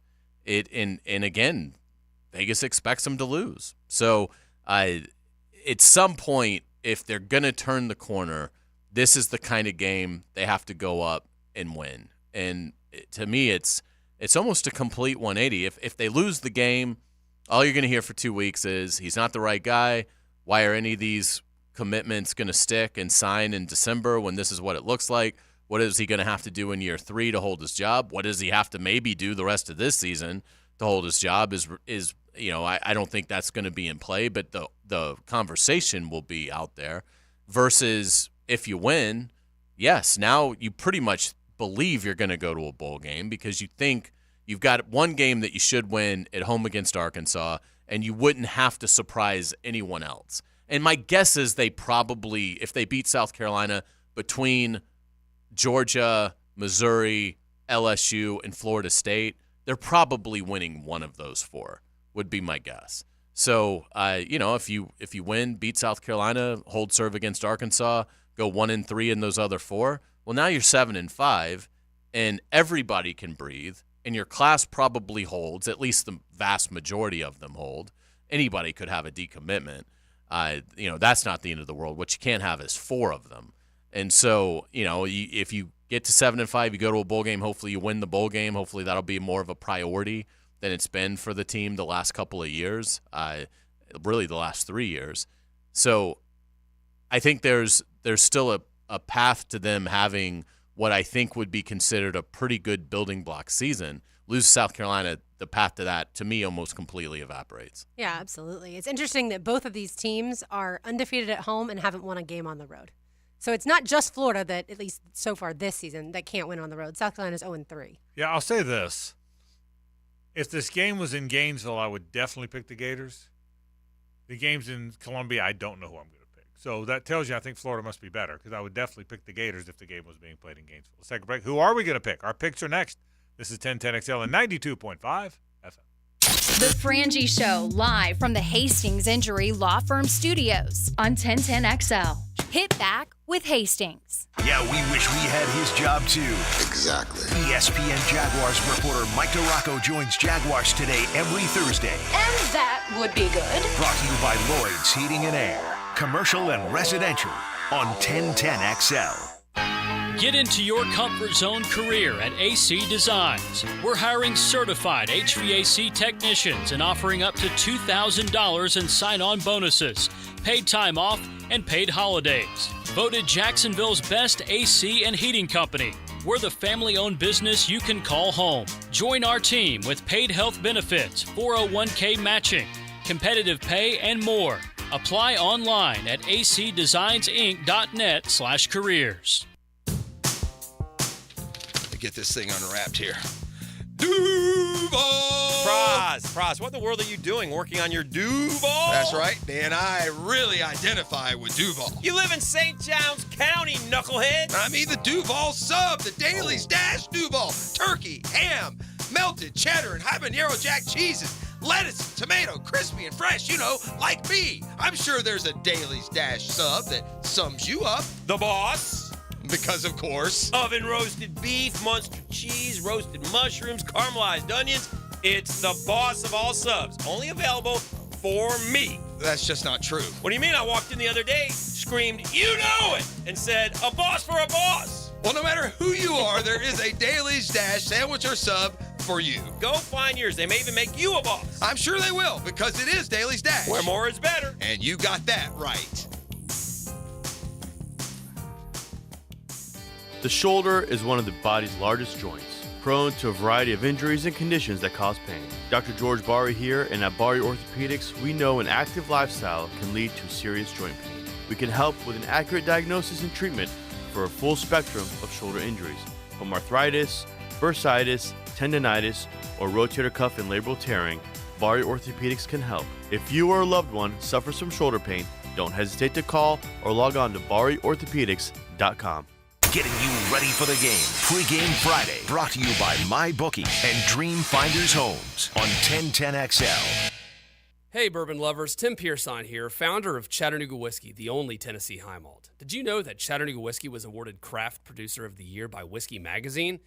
It's true. We spent years perfecting our uniquely crafted, award-winning style of bourbon we call Tennessee high malt, with notes of butterscotch, toasted honey, and chocolate-covered cherries. And since the fall is finally here, so is bourbon season. Celebrate with a bourbon that is truly the world's best in craft. Drink Chattanooga Whiskey, enjoy responsibly. For your chance to win a $500 gift certificate from Beard's Diamonds at the St. John's Town Center, text the word SPARKLE to the 1010XL text line designed by Lifetime Enclosures at 641-1010. Wondering what you're going to do for dinner tonight? Southern Steer Butcher is a full-service butcher, and we grind and make sausage in-house every day. Now open in Ortega. For tasty tips and juicy breasts, choose Southern Steer Butcher.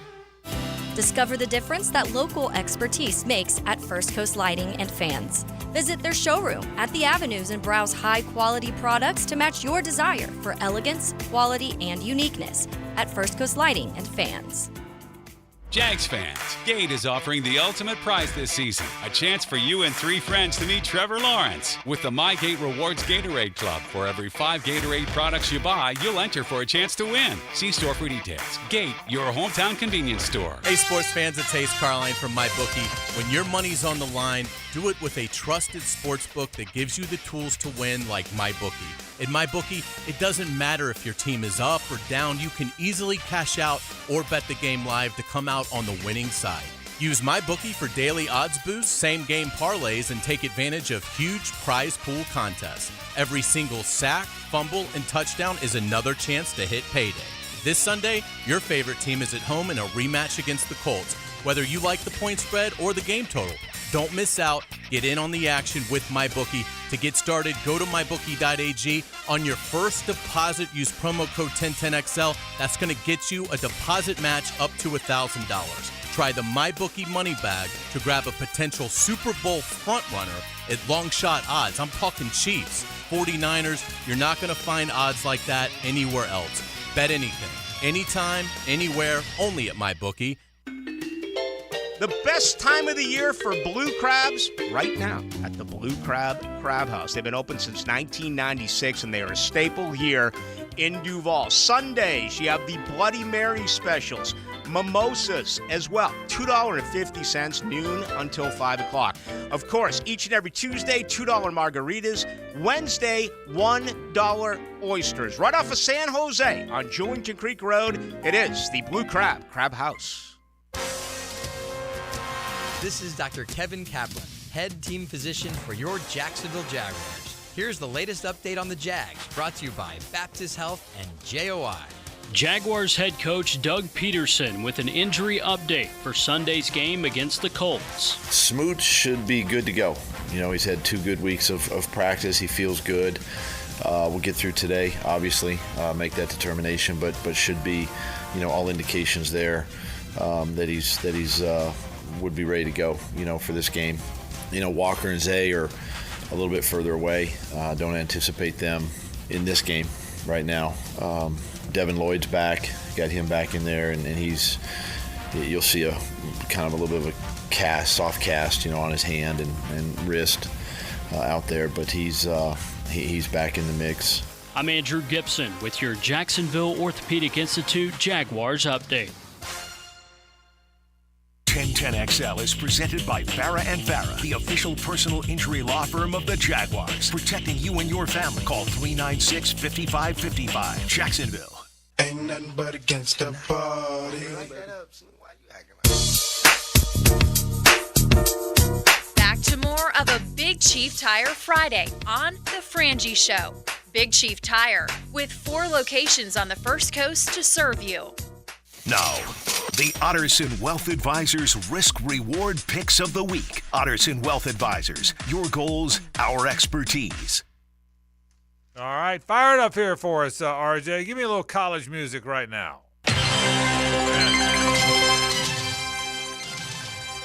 Live from Iowa City. All right, here we go. Here's how the records look. Hayes Carline, he hails from the bowl school. He's ahead 24-12, 32 total points. I'm at 18-18, 25 total points. R.J. Saunders, played for those Santa Monica Red Wings, was an outstanding shooter out there in California. 19-17, 23 total points. Lauren Brooks is 15-21. Not good. Like her days back for the St. Bernard middle school team. St. Bernard. Don't pray to him, y'all. He has 19 total points. So it's 32, 25, 23, 19. Those are our points. Here we go.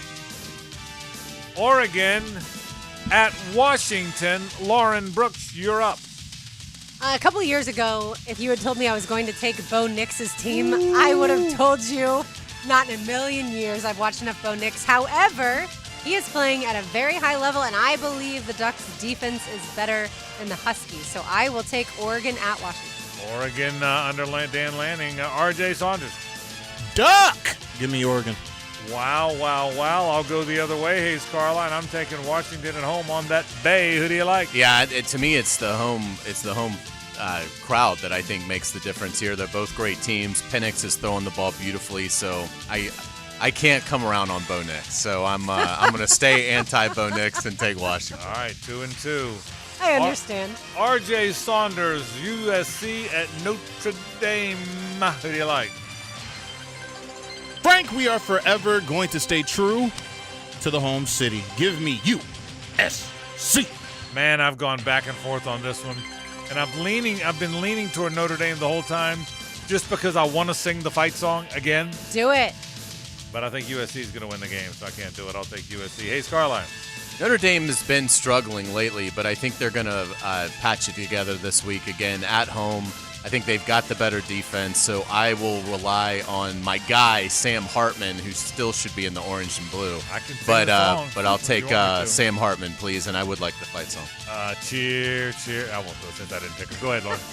I'm coming with Hayes. I think Notre Dame bounces back after the loss to Louisville and rights the ship. Plus, I just think it's hard for college kids to go to triple overtime one weekend, then fly across, or at least halfway across the country, and play just as well. All right. So we got two. We've been 2-2 on both of these. Florida travels to South Carolina. I'll go first. I want it, but I don't see it. I don't think South Carolina is very good, but I think Florida on the road in front of 80,000 is going to have problems. I'll take the Gamecocks. Hayes Carline. I'm going to take the Gators here. Eventually, they're going to win on the road, I think, and I think this is the recipe. They've got the better ground game. They've got the better defense. I think they're able to finally go up in a road environment and play at least enough of a quality game to beat what I think is a pretty bad South Carolina team. Give me the Gators. Lauren Brooks. Yeah, I'm also going to go along with Hayes. I just think Florida's rushing attack is going to get it done, and I think Mertz is efficient enough through the air. South Carolina's pass defense is the worst in the SEC, so with the weapons Mertz has, I think Florida gets it done as well. And R.J. Saunders. I was going to make a change. No, I'm not. I'm going to stick with my first mind. Give me the Gators. Ooh, I got a game picker-upper. Yeah, you do. I got a game picker-upper that I hope I don't get. That's what I got. And it's the favorite you have as the game picker-upper. Yeah. So there's that. So I hope I don't get it, but we'll see what happens. How about the NFL, RJ? The Ravens and the Titans. Oh, they're playing in London. I know my way around there now. I don't know if you knew that or not. Hayes Carline. I just can't imagine the Ravens aren't going to figure some things out. They should have won comfortably in Pittsburgh last week. You have to think there's been some soul-searching there. And the Titans aren't the tough team that I thought they were in the trenches after seeing what the Colts did to them with Zach Moss. So I'll say the Ravens are getting healthier. I say they catch the football and beat Tennessee. Lauren Brooks. I will say, I think every time I've picked against the Ravens this season, I've been wrong. It's just been one of those things. Probably the Titans as well. I will take the Ravens in this one. I'm going to take the better quarterback. I'll take the Ravens as well. RJ, you got a chance for a game picker-upper here. You want it? Chalk! Going with the Ravens. Okay, no game picker-upper there. Right back to you, RJ. Saints and Texans. Who do you like? This is going to be a good one on Thursday because the Saints are going to lose, Frank. Give me the Texans. You like the Texans at home. Hayes Carline. I'm going to go the other way. I'm impressed with C.J. Stroud, but I think the Saints do have a better defense than Houston. I think they go on the road and they get the victory. Good day for Alvin Kamara as well. So give me the Saints in a very close one. I'm going the other way. I'm taking the Texans home. I'm coming with RJ. Lauren Brooks. Oh, goodness. I'm going to come with...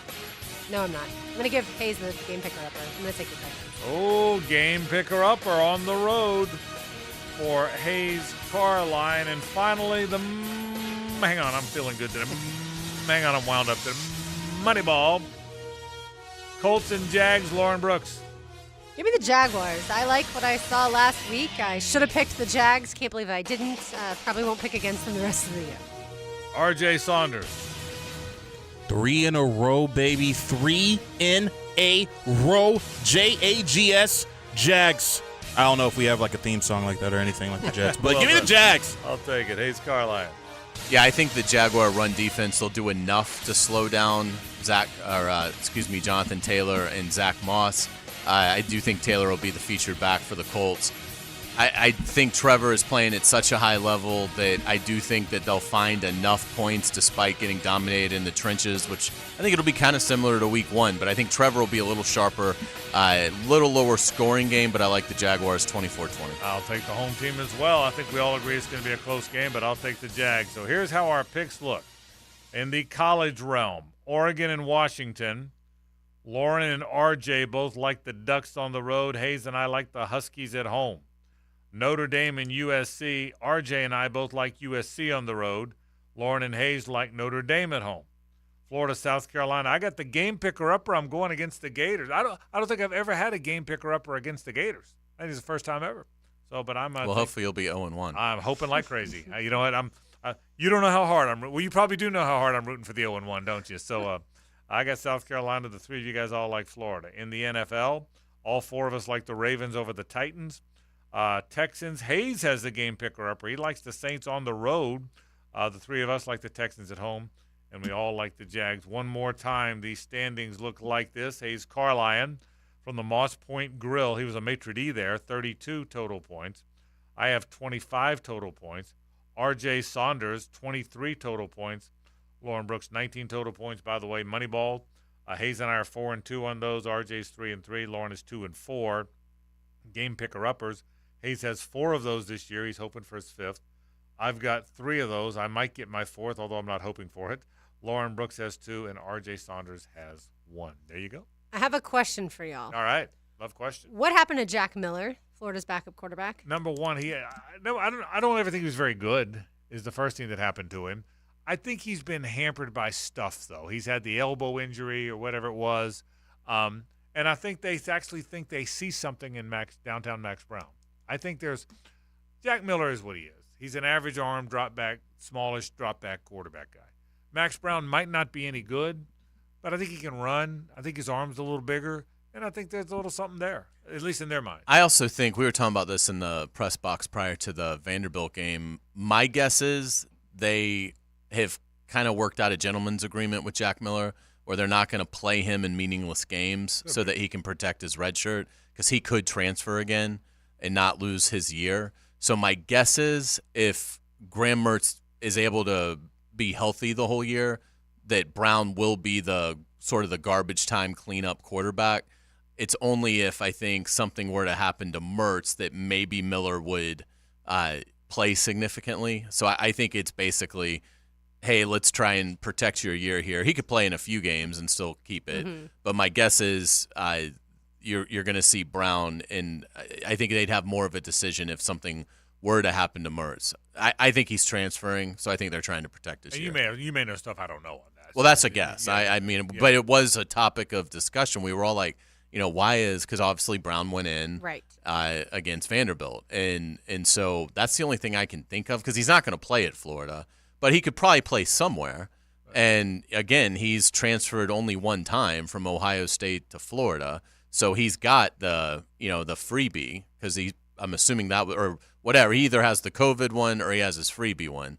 And he probably is graduated, so he'd have that as well. So, I would think if you're Jack Miller, you're probably looking at your next destination because next year it's going to be Mertz and DJ Lagway. Yeah, and I can almost see Max Brown being a guy that if Mertz doesn't come back, if he tries the league or whatever, that Max Brown is athletic similar to the way Lagway is, and I could see him being a backup to Lagway, right? I mean, I think Mertz is going to come back.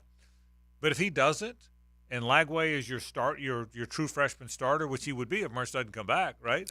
I think if Mertz leaves, which I don't think he'll do, but if Mertz were to leave, then I think they'll go get a significant portal quarterback. And they could. And there's a possibility of that too. I think Mertz is going to come back too, but just in case he doesn't. I don't think we have to worry or they have to worry about any more garbage time as far as quarterbacks are concerned. No, not unless it's the other way. Right. Yeah. Which it could be. I think Max Brown's playing in Jacksonville. Yeah. It's just probably once the orange and blue side is emptied.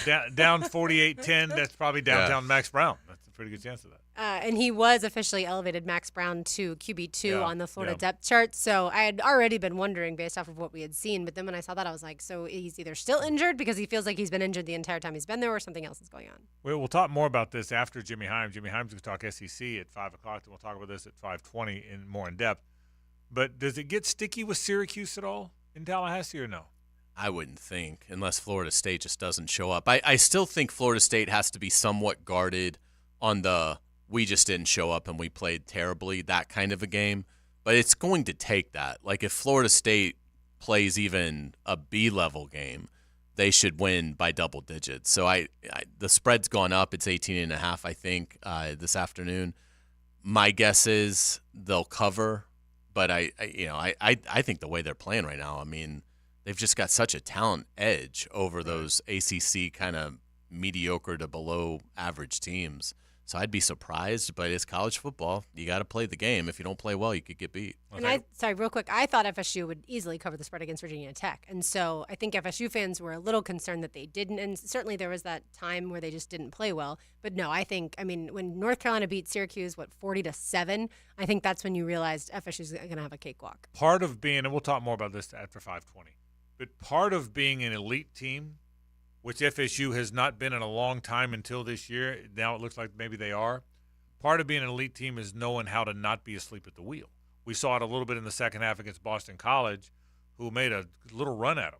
We saw it a little bit, to your point about Virginia Tech, when the Virginia Tech guy ran back the kickoff. So the part of that, and I don't think they have any danger against Syracuse either, but that's part of the deal. Part of the deal of being elite is not having that game, or not when you have that game, not losing it. And so we'll see. Let's take a break. Jimmy Himes joins me after this. We'll talk a little SEC football. Stay with us. The Frangie Show, live from the Hastings Injury Law Firm Studios on 1010XL. Hit back with Hastings. Your play-by-play home of Bulls Bulldogs football is 1010XL. I'm Coach Pilgrim of the Bulls Bulldogs. We're on the road again this Friday night facing Wolfson, and you can hear it as it happens on 1010 AM. Here's Linda Beaver. Are you afraid to buy your next car? Well, have no fear, because Beaver Toyota and Beaver Chevrolet offer Beaver's not-so-scary pricing. There's no monsters popping up in your rearview mirror with Beaver's peace of mind warranties. Check out thousands of vehicles for sale online and get answers to all your questions with no tricks and all the treats. I promise our team will take away all those fears. Just come see Beaver Toyota in St. Augustine or Beaver Chevrolet in Jacksonville for Beaver's not-so-scary pricing. Bowden Eye & Associates is here to tackle your family eye care needs like a pro. Pick in here. They're not just about glasses and contacts, folks. No. They're about providing a complete eye exam that can detect more than you can imagine. It's like reading the defense, my friends, with a complete eye exam. Bowden Eye can monitor and even discover hidden medical conditions. They've got the playbook to keep you in top shape with 3 convenient locations across town. Bowden Eye has the First Coast covered. You dream it, we build it. CSS Fireplaces and Outdoor Living. Gather the family when it's time to retire. Enjoy the warmth of a cozy fire. Now we're cooking in the great outdoors. That's what outdoor kitchens are for. You dream it, we build it. CSS. 1010XL's Friday Restaurant of the Day is Perfect Rack Billiards in Murray Hill. Open daily at 4. Catch all the NFL weekend action. Always at Perfect Rack Billiards in Murray Hill. A great place to watch football. This is Hayes Carline for QC Kinetics. The future of joint pain relief is here. It's QC Kinetics, advanced regenerative medicine, amazing stuff. If you've been told that more steroids or surgery are your only options, don't be so fast. Get a second opinion and learn more about how you can harness your body's own healing agents to attack that joint pain. You got to give them a call for a free consultation at the Mandarin or Ponte Vedra location. 274-5522, 904-274-5522. That's the number. Give them a call. Imagine living your life this fall with no more pain in your knees, your hips, your shoulders, your back. no drugs, no downtime, and no surgery. Look, life is about motion, and QC Kinetics is giving people their lives back with these all-natural treatments. Call them 904-274-5522. That's QC Kinetics. The flagship station of the Jacksonville Jaguars. WJXL AM Jacksonville Beach. WJXL FM Jacksonville Beach. At ABBQ, they are turning up the heat this football season like no other. Picture this, 15 massive TVs strategically placed throughout the restaurant so you won't miss a single touchdown. Step into their huge outdoor area where the excitement of the game meets the fresh air. Here's the kicker, and this is a big one for me. They got the sound on blast throughout the restaurant for the whole game. Your destination for mouth-watering barbecue and an unforgettable game day. ABBQ, meet and drink with us. Hey, poker players, get ready because the World Poker Tour is coming back to Best Bet Jacksonville from October 26th through November 14th. It is your chance to become a World Poker Tour champion with 14 different poker tournaments to play in, including the Best Bet Scramble, a $5,000 no-limit hold'em main event with a $1 million guarantee. Satellites and mega satellites are going on now at Best Bet Jacksonville. Visit bestbetjacks.com for the full World Poker Tour schedule and more information. That's bestbetjacks.com. Folks, football season off and running, and so is truck season with the powerful Chevy Silverado. You can take on anything. Now, Nimnick Chevrolet is proud to be Northeast Florida's Silverado truck headquarters. They've got the largest inventory on the ground, outstanding cash incentives, and the best price guarantee.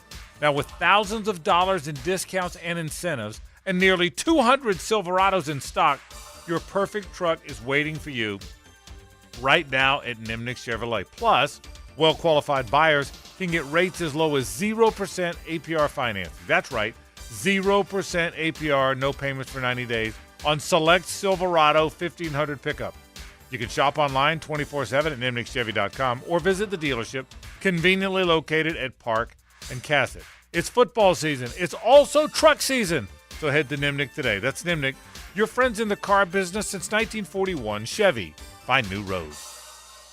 SportsForecaster.com has all the data you need to project tomorrow's winners. Register for free and track the performance of all your favorite players and teams, including all your fantasy team picks and prospects. Sports Forecaster has the most detailed player profiles on the web, precise depth charts, every transaction, every injury, every news update. No ranting or raving, no preening or barstool bluster. At SportsForecaster.com, you get the timely info you need for every game. SportsForecaster.com. Sign up for free today.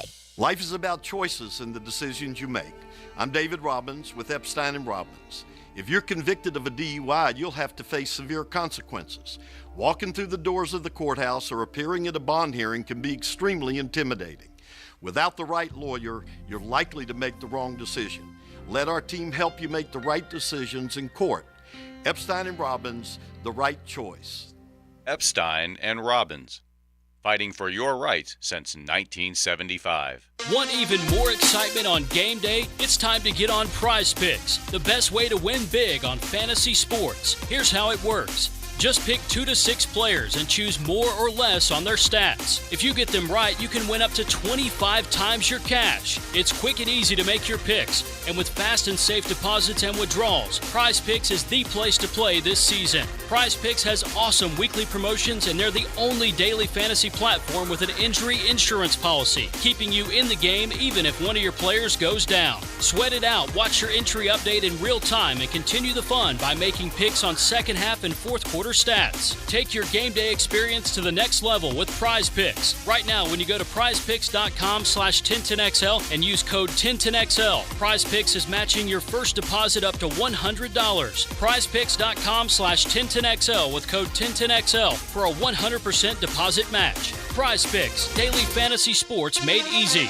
This is your Southeast Orthopedic Specialist local sports update. I'm Andrew Gibson for 1010XL. This update brought to you by YMCA of Florida's First Coast. It's our 1010XL High School Football Game of the Week tonight. Yulee at Baker County for the district championship. Baker County head coach Kevin Mays a guest this week on Hacker After Dark and spoke about what a district championship would mean for the Wildcats. There's only been 12 district championships in the history of Baker County, and that's since they've played football since 1950. I sit here and tell the boys, hey, let's be number 13. Be the part, we can win our 13th district championship on Friday the 13th and be ready to, put their name in the history of this place. Yulee at Baker County, kickoff tonight at 7 o'clock. It's 85 degrees at 5 o'clock. Time and temp brought to you by Bueller Air Conditioning. Stay cooler with Bueller. 1010XL is presented by Farah and Farah, the official personal injury law firm of the Jaguars. Protecting you and your family. Call 396-5555. Jacksonville. Let's ring up another guest on the All-Pro Roofing phone line. Time now for Jimmy Himes, talking SEC football, brought to you by Underwood Jewelers. Jimmy Himes joins us to talk a little SEC football. Jimmy, how you doing, buddy? How are you? Frank, I'm doing fantastic. How are the property taxes in London? Oh, my goodness. I feel like I lived there, Jim. You were exactly right. 11 days over there, but good to get back. I'm still falling asleep about 7 o'clock at night, but other than that, we are great. So there is all that. All right, let's get right to it, Jimmy. All kind of SEC talk. Let's start with last week. I thought the stunner of the week was how badly Georgia walloped Kentucky. Did you see that? Did you see that coming with a score like that? No, I didn't. I thought Kentucky would play them a better game. Kentucky played extremely well in beating Florida. They ran all up and down the field against the Gators. Ray Davis had 280 yards. I didn't expect Kentucky's offense to do anything like that, but I thought their defense would at least make it respectable. But my goodness, Carson Beck played his best game of the year. Brock Bowers has looked like a first-round NFL draft pick. He's tremendous. If Georgia's offense gets clicking like that, they can win a third consecutive national championship. Yeah, it almost felt like Georgia said, okay, everyone's saying we're not as good this year, and we've dropped off a little bit, and Stetson Bennett's not here. And it's almost like they had about enough of that noise. Didn't you get that feeling watching the game? Yeah, I did. And they kind of reminded me, like sometimes you see a team in the NBA that's like, okay, we'll just get through the regular season, but we're going to kick it in gear in the playoffs. Right. It's almost like Georgia decided, okay, let's kick it in gear. Got Kentucky. They think they can beat us. We'll show them.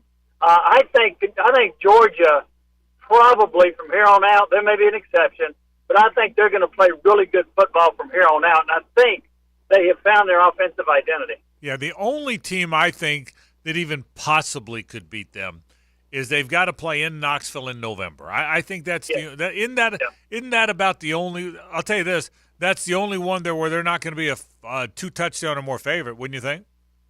I would agree with that. If Tennessee gets hot at home, they could potentially spring an upset. I certainly wouldn't pick it, but they could scare Georgia. I don't know that I see anybody else really scaring Georgia. Having said that, every now and then you'll have a game, and they've already had theirs, I think. But I remember last year they struggled to beat Missouri on the road. Right.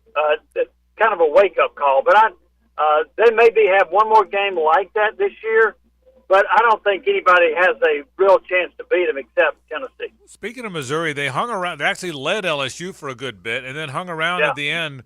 Boy, that was an offensive-minded game, wasn't it? 49-39. That one, I thought LSU would win, but I thought it would be way more. I didn't think it'd be nearly that high scoring, Jimmy. No, I didn't either. I was really surprised by that. I tell you, LSU's got some serious problems on defense. Their secondary's not very good. They got walloped in the second half by Florida State. They gave up, 55 to Ole Miss. Right. They don't have much defense, and that's going to limit what they're going to be able to do this year. So I expect LSU to continue to have struggles with their defense. Their offense is so darn good; they'll win some more ball games. But Missouri's a tough out right now. Brady Cook's playing really well. Luther Burden might be the best wide receiver in the league. This Schrader guy at running back's pretty decent. Missouri, I think, is a much improved team. Yeah, I do too. And I'll say this: give them credit because Eli Drinkwitz. It looked for a while there like they were headed to being just another Vanderbilt with a different logo, and he got that fixed. I mean, at least for the here and now, more than Florida, more than South Carolina, more than other teams in that East. He kind of got it fixed, didn't he, Jimmy? He really did, and he had one of the at the time, he had the best win in the SEC when Missouri beat Kansas State, which was ranked. So he's done a nice job with that team, and I'll be curious to see how Missouri plays. I thought, from Tennessee's perspective, that wasn't a 50-50 game. Right. Now I think there's a greater chance for Missouri to not only beat a Tennessee, but somebody else. I like what they're doing right now in Missouri. Alabama beat Texas A&M 26-20. Listen, Alabama is what they are. They're going to be right in it, whether people like that or not. Alabama's going to be in the hunt. What about A&M? Is he on the hot seat? Is there a certain amount of games he's got to win? I mean, he's lost to Miami now. He's lost to Alabama now. What's the story in College Station? Well, one story is he's got a $70 million plus buyout. The other thing is, if he loses 5 games this year, which he very well might, I got to think the seat gets really, really hot for him. And I'm going to tell you, if they lose to Tennessee, that's their 3rd loss. They got potentially a couple more losses coming up. I think you can have a hard argument to keep him, other than his contract. But in my opinion, if you look at the recruiting rankings and so forth, he's got one of the 5 best rosters in the SEC, but they're not playing like it. Jimmy, speaking of hot seats, Arkansas lost again. Look, everybody loves Sam Pittman. He's one of our favorite guys to have on. We go to SEC Media Days. He's one of the most likable guys around. But I'm starting to read now where that seat's getting warm a little bit. As much as people love him there, could he be in trouble? Well, I think he could be, yeah. And one of the things, it hurt him that he lost his defensive coordinator, Barry Odom, who did a really good job, and the defense hadn't been nearly as good since he left. And they also lost the offensive coordinator. And when Dan Enos was hired, I thought he would do a nice job with K.J. Jefferson, but I don't think he has. And they also have one of the better running backs in the league. He's been banged up a little bit. But the other thing is Arkansas doesn't have any wide receivers that scare you. They just don't. They don't have a Treylon Burks. They haven't for a couple of years. So I think they're a little bit limited there. And I always thought they played a little bit above their talent level, and now they're not. And by not playing any better than their talent level, they're nothing but a 500 team. Yeah, and I guess you're right. And you're right. K.J. Jefferson has not played well. I thought he'd have a big year. We saw him. We spent some time with him in Nashville. Yeah, and I didn't think about that. Dan Enos is there now. They made a change, but boy, I thought they would. Yeah, you're right. That may be one of the surprises of the league for me, is that K.J. Jefferson, about whom much was made as a returning quarterback at Arkansas, Jimmy, hasn't done very much.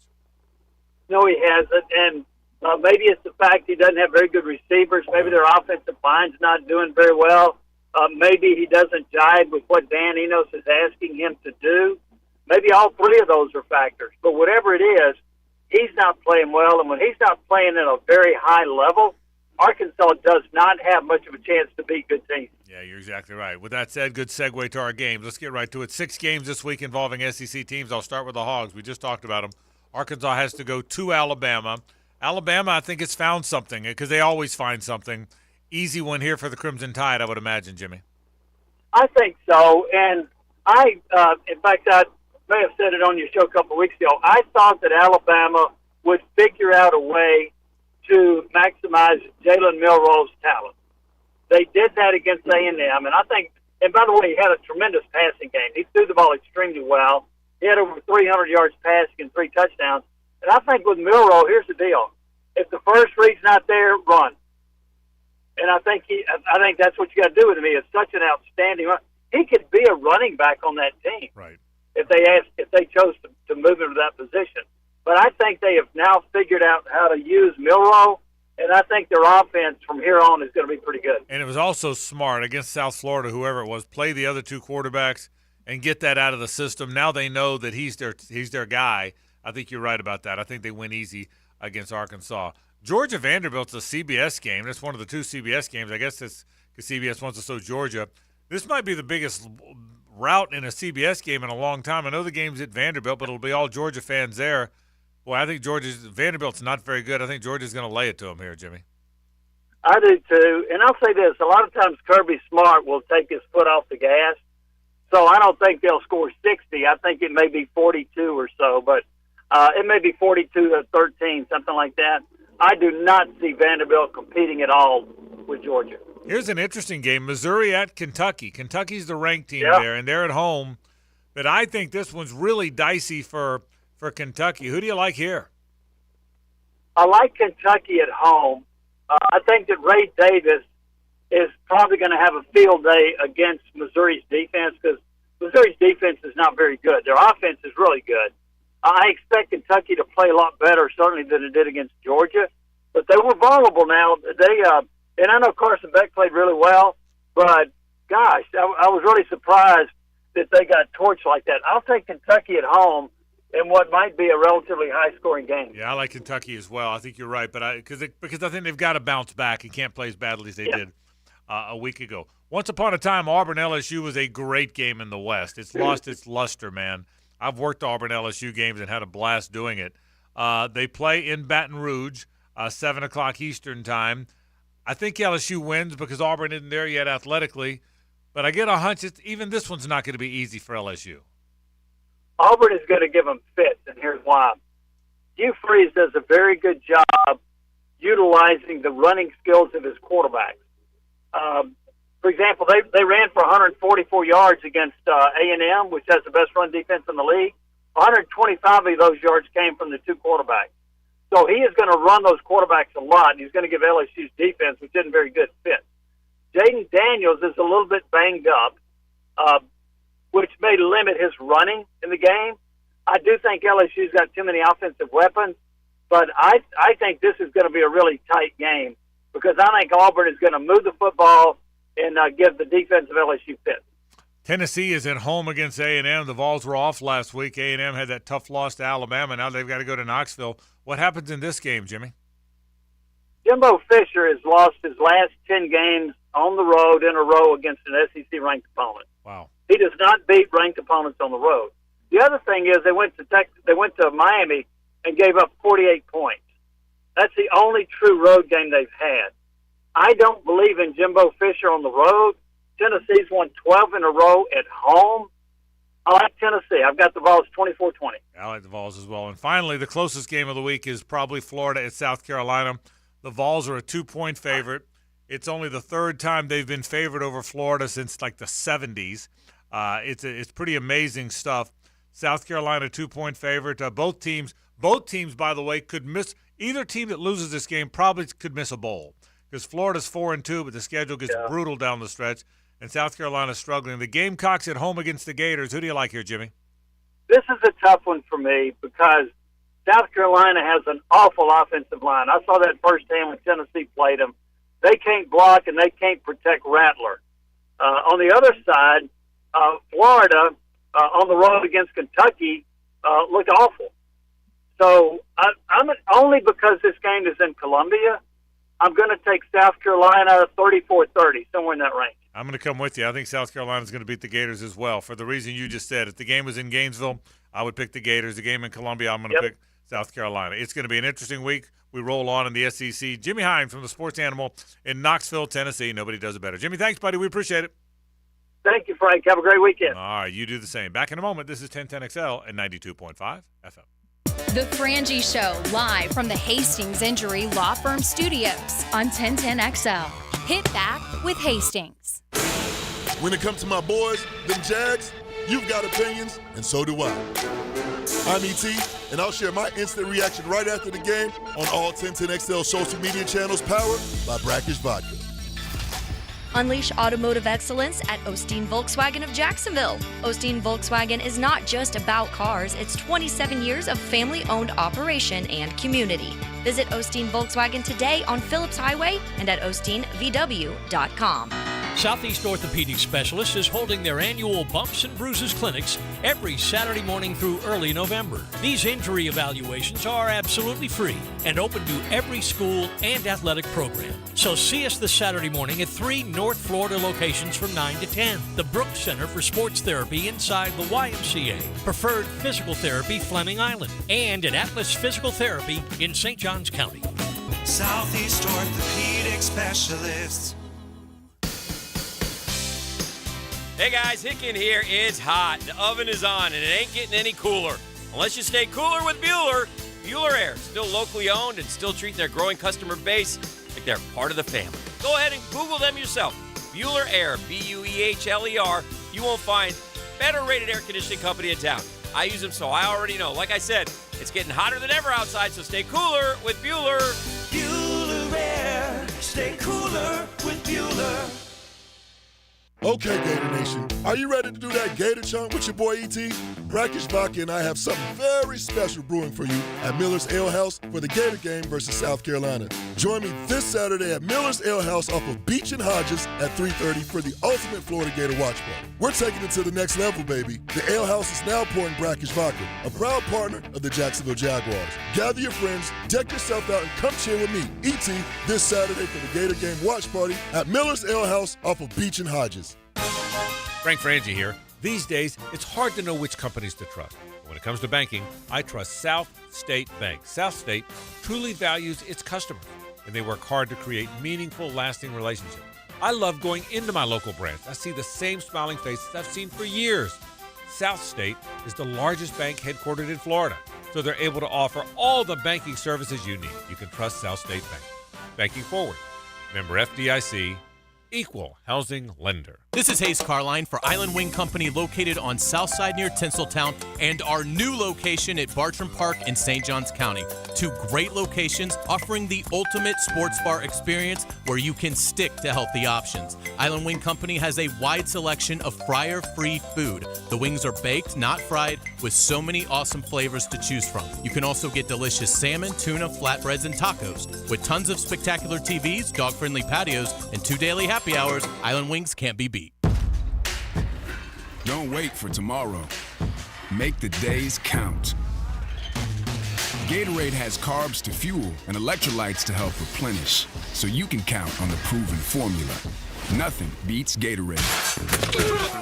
Find it at your local Winn-Dixie. For the athletes who give everything, nothing beats Gatorade. The studied, tested, and proven fuel for the world's greatest athletes. Gatorade, proudly supporting high school sports on the First Coast. Taylor Dahl here, inviting you to join me and Bud Light at Monkey's Uncle at the beach for the Jags game Thursday night against the Saints. We'll be out there with prizes and beer specials just like we did at Boston's. So join me for a chance to win Jaguars tickets plus plenty more at the Monkey's Uncle on Thursday Night Football. Hey, sports fans, it's Hayes Carline from MyBookie. When your money's on the line, do it with a trusted sports book that gives you the tools to win like MyBookie. In MyBookie, it doesn't matter if your team is up or down. You can easily cash out or bet the game live to come out on the winning side. Use MyBookie for daily odds boosts, same-game parlays, and take advantage of huge prize pool contests. Every single sack, fumble, and touchdown is another chance to hit payday. This Sunday, your favorite team is at home in a rematch against the Colts. Whether you like the point spread or the game total, don't miss out. Get in on the action with MyBookie. To get started, go to mybookie.ag. On your first deposit, use promo code 1010XL. That's going to get you a deposit match up to $1,000. Try the MyBookie money bag to grab a potential Super Bowl frontrunner at long shot odds. I'm talking Chiefs, 49ers. You're not going to find odds like that anywhere else. Bet anything, anytime, anywhere, only at MyBookie.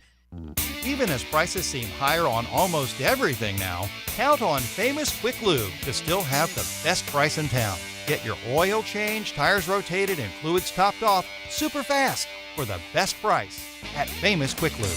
Since 2014, there's been only one official home builder of the Jaguars, Dreamfinders Homes.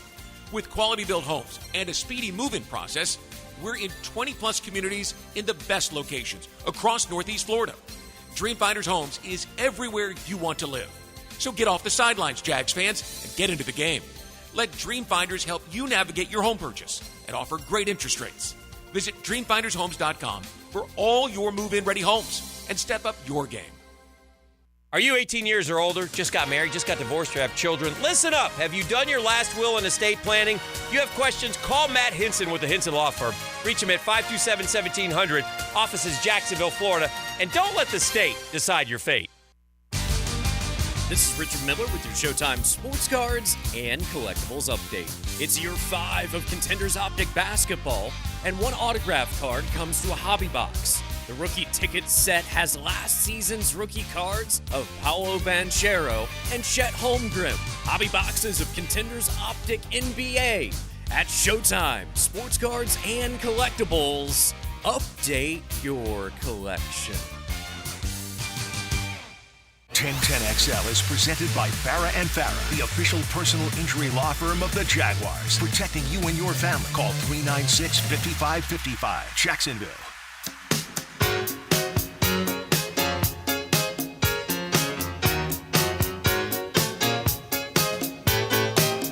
Back to more of a Big Chief Tire Friday on The Frangie Show. Big Chief Tire, with 4 locations on the First Coast to serve you. Caroline, are you telling me that R.J. Saunders out of North Los Angeles has brought us Fleetwood Mac, Easy Lover, and the Doobies? Tell you what. Did all that happen on the same day? I hate to jinx it, but yeah. he's pitching a no-no into the 8th. RJ, I feel the fire coming out of that box in there, for God's sake. Oh, I bring the heat, Frank. Florida State, Syracuse. Florida State rolls. I think we all believe they don't get pushed until probably Miami, if then. Duke next week? What do you think if about Riley Leonard's back? Yeah, and you know what? That's right. Maybe if Riley Leonard plays, but the game's in Tallahassee. But first things first, Syracuse looked like they were improved, and they've lost big twice in a row, but it was Clemson and North Carolina, two pretty good programs. Logic says they'll be better this week than they were last week because they got battered so bad. Do they hang around at all in this game? I don't see it happening. But again, it's college football. It's October. You can't be asleep at the wheel. And, so that's going to be the test for Florida State. But I would be surprised if it's a game going into the fourth quarter. Florida State could stumble a bit, but I think ultimately by the time you get to the fourth quarter, they're up by 17 or more. Yeah, Syracuse has some injuries at key positions. I just don't think, even if they were healthy, I don't think the Orange could hang with Florida State in Tallahassee. But certainly now that they're beat up, I think Florida State rolls. It's just, does Florida State look ahead to Duke, as crazy as that sentence sounds? Yeah, no, I hear you. And again, I said this earlier, I'll say it again. When you go from not having been an elite program in a long time, or at least a while, then now all of a sudden you look up and you are an elite program, and that is what suddenly Florida State is, which means you're now getting everybody's best shot. Listen, Florida State's brand being what it was, you probably kind of got that in the ACC even when you were down, but you're really getting it now. Hayes, part of it is not being asleep at the wheel, and part of it is learning not to be a team that can't win or can still win when you don't have your A game. I guess that's kind of the point. Yeah, without a doubt. I mean, you've got to match the fight. Syracuse is going to have fight because if they win, it makes their season. So you've got to be able to match that. The team that is less talented can absolutely win the game if they want it more. It's a basic tenet of football. So Florida State, that's their only challenge in this game. They've got to find their fight. If they have it, they'll be fine against Syracuse. If they don't have it, then they could introduce some trouble. Yeah, Jordan Travis is playing at such a high level. And the running game is so good. Again, I just don't think, no matter how hard Syracuse plays, I still don't think, again, in Tallahassee that Florida State's going to have to flinch. Yeah, you wouldn't think. I kind of agree with that. Georgia has an easy time with Vanderbilt, I would imagine. Yes. So, what do you guys think about Tennessee A&M? Really, really intriguing game. Really, to be honest, of all the games this weekend, that's probably the one that I'm the most intrigued by. I mean, I know it's going at the same time. You said that the Gators are, so I'll have to watch it sort of in between breaks. But I think Tennessee wins. But I think it's a fascinating clash of styles, and it's again, welcome to the SEC. Massive game for both programs, because if you're Tennessee, if you lose this game at home, I think it really magnifies the Florida loss. For Texas A&M, if you lose this game, again, you're running out of excuses for Jimbo Fisher. You'll have had a third loss, your second in league play, and it gets harder to find respectability. I think for the Aggies, you gotta, if you're gonna eventually get to the elite, if your recruiting is gonna match the on-field, you got to start winning these games on the road. So I like Tennessee in the game, probably by about 8 points. Tennessee has the bye week coming in, so they're fully rested. A&M, meanwhile, just went toe-to-toe with Alabama, like you said, with Jimmy Himes. Frank just lost by 6 points. I think they gave that their all, and so intangibles-wise, I would go Tennessee. All right, so let's assume A&M loses the game. Mm-hmm. To your point, Hayes, that's 3 losses. In 2 weeks, they play at Ole Miss. 2 weeks after that, 3 weeks after, they end the season at LSU. That's 5 losses. Could be. I think they fire him. I think 7-5 he gets fired. A&M could beat Ole Miss and could beat LSU. They could. They could. It's a possibility. But but to your point, but they'd have to beat one of them on the road. They'd have to beat them on the road. They would. Yeah, it's such a funny league. I especially watching LSU, I can't say that they're that good of a football team at this point in time either. But to your point, they have enough money that $75 million buyout doesn't faze them. Yeah, if you got the wrong guy, if you're convinced he's the wrong guy, that money doesn't seem as daunting. If you're not, when the number one, $75 million is always daunting, but A&M it's not as daunting. But I will tell you, one of the reasons these big buyouts are in play is, number one, it's a big buyout, and number two, what if you spend it and you're wrong? That's what coaches. That's what ADs and presidents will tell you. If you're convinced you're right, that he's the wrong guy, then you go find the money. FSU did not have the money to run off Willie Taggart. They did not have it. That's why they're in such a financial state for a while there, because they just did not have the money to run off Willie Taggart. But they knew he was the wrong guy, so they did it anyway. And so I'm not saying that's what A&M will do, but that reality does exist in the college football space. Well, the thing that I think if they do come in at 7-5, the question I think you have to ask yourself if you're Texas A&M is, if you moved on from Jimbo Fisher, what kind of a job is he getting? I think it's like a West Virginia kind of job. I think it's somewhere in there. I don't think he's an elite coach. I mean, you're paying somebody elite money who's never been able to come close to delivering that for you, and probably won't in the future. And I would take a big swing, and I would go to Boulder, Colorado, and I would turn the program over to Deion Sanders, and I'd slip him a blank check, and I'd say, fill in your amount, because what you've done at Colorado is what we want you to do here in College Station. And I think Deion Sanders, with that recruiting resource behind him, could be nearly unstoppable. I would be amazed if Deion left that quickly at Colorado. Like, I understand the jump and I understand the money. It just doesn't seem like that's the right thing to do when you've now gotten rid of so many players, brought in your own players, all those things. Your sons are there. If I was giving him advice, I would say stay at Colorado for another year. But wilder things have happened. Here's the thing, because it's a really interesting scenario. Here's the thing to both your points. I think it's pretty likely he stays at Colorado another year unless a job like this is open. That's the thing. There's no chance he's leaving for anything other than a top 7 or 8 job. But from a resource standpoint, and it's a guy that's made his home in Texas, this one might not go. Texas found their guy, by the way. Sark looks like he's their guy. I know they lost to Oklahoma, but it looks like Texas has found their guy. That one's not opening up for a while. You wouldn't think. So this is the other one in Texas. There's only 2 of significance. So I'm with you, Lauren. I don't think he's going to leave because you're right. Jimbo could win one of these and then not get fired. But if that job came open, it would not shock me.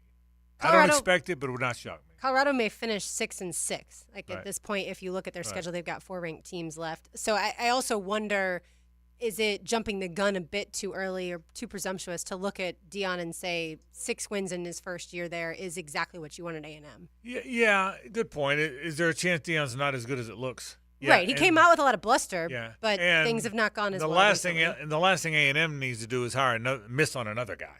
If A&M has missed on Jimbo, the one thing they cannot afford to do is miss on the next guy. I'm not saying he's a miss. He may end up coming in with 8 wins, and what he did at that program is incredible. Yeah, I don't think he's a miss, but I think your point's a fair one. And so we'll wind up saying, is there any other job that, in your mind, Deion could conceivably wind up with next year? It's hard to say without something really unexpected, like if Lincoln Riley went to the NFL. would he be on USC's radar? But you're saying what I'm saying. It would take a job like that. It would take. I would think so. Because really, Colorado's a mid-level job. Now, right. Yeah. I wouldn't say Texas A&M necessarily, other than the fact that Deion has such strong connections in the state. Right. But I do think in looking at it, Colorado only won one game last year, so even if they win 6, it's still a remarkable job. And again, I think Deion would view it as, I've given Colorado the greatest year of football they've probably ever had, other than the year they won the national title in 90. I mean, the exposure that he's given Colorado, I mean, you can't calculate it.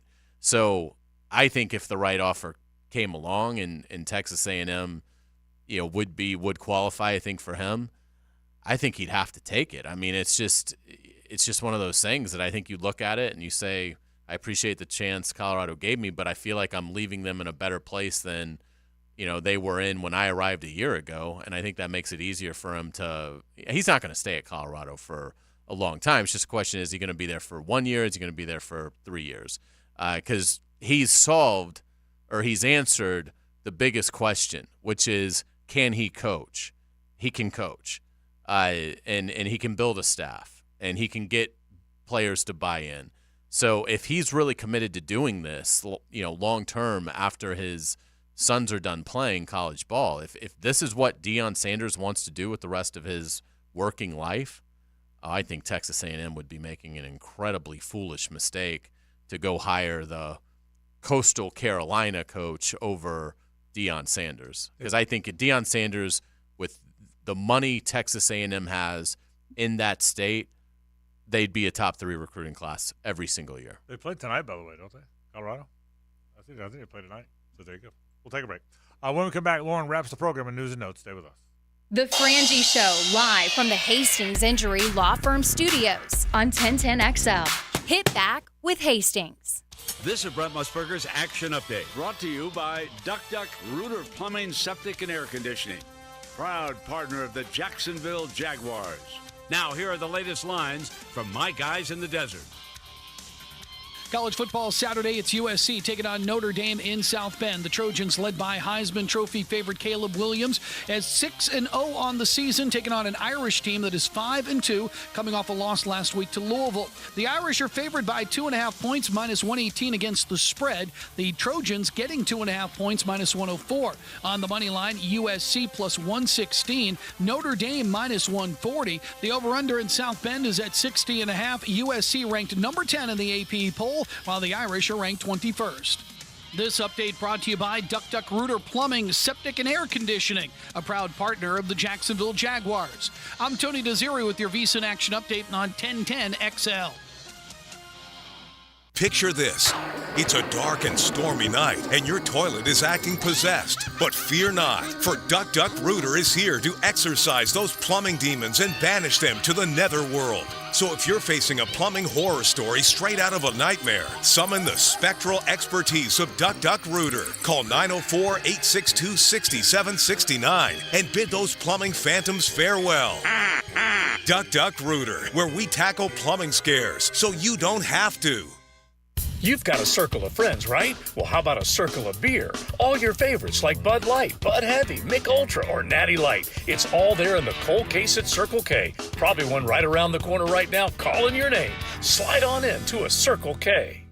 Did you know the new 2023 Honda Accord Hybrid has an onboard system that charges the battery so you never have to plug it in? When you think Honda, you think quality, value, safety. Now think hybrid. Visit your local Honda dealer and experience the car of tomorrow today.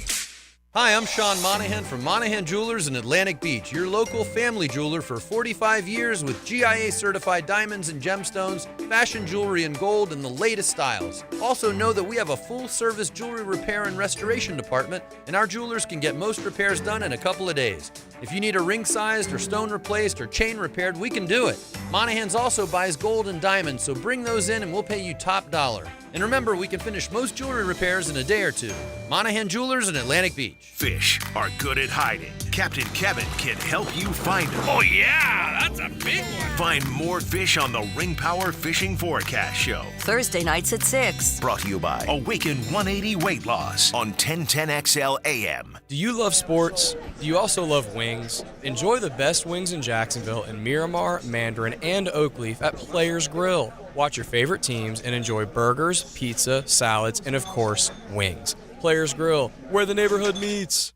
Jimerson Burr is a full-service, Florida-based commercial law firm that has experience and capabilities to handle any legal issue a business is confronted with. Learn more about what they can do for you at jimersonfirm.com. Prosser here for Lifetime Enclosures and Lifetime Flooring. Football season finally upon us, and with that comes cooler weather. If you've been wanting to upgrade your outdoor living space, you should call the experts at Lifetime Enclosures now. From glass lanais to screened-in enclosures, Lifetime Enclosures and Flooring is the best in the business, so give them a call today. Lifetime Enclosures and Lifetime Flooring. Showroom just off Phillips Highway. Proud partner of the Jacksonville Jaguars. Pre-Game Friday is brought to you by MyBookie and Dream Finders Homes on 1010XL. Instant Keys. You don't have to go to the dealer. Instant Keys comes to you. Call 904-722-1111. Instant Keys saves the day if you've lost or broken keys. They can program new keys and remotes for nearly every make and model of vehicle at a fraction of the dealership cost. Fast, honest, and reliable locksmith service. Call Instant Keys, 722-1111. Ever wonder how you can transform your living spaces into captivating works of art? At First Coast Lighting and Fans, they offer a huge selection of high-quality products to match your desire for elegance, quality, and uniqueness. Visit their showroom on Phillips Highway at the Avenues and step into a world of quality without compromise. Discover the difference that locally owned expertise makes and let them help you experience the transformation from average to extraordinary. At First Coast Lighting and Fans. Why live with foot or ankle pain? If you have persistent pain, numbness, tingling, burning pain on the bottom of your foot, or swelling that doesn't improve with home treatment, it may be time to see Jacksonville Orthopedic Institute. Our foot and ankle specialists have innovative new options to help you get back in the swing of things without persistent pain that slows you down. Call JOI 2000 or go to joionline.net for an appointment.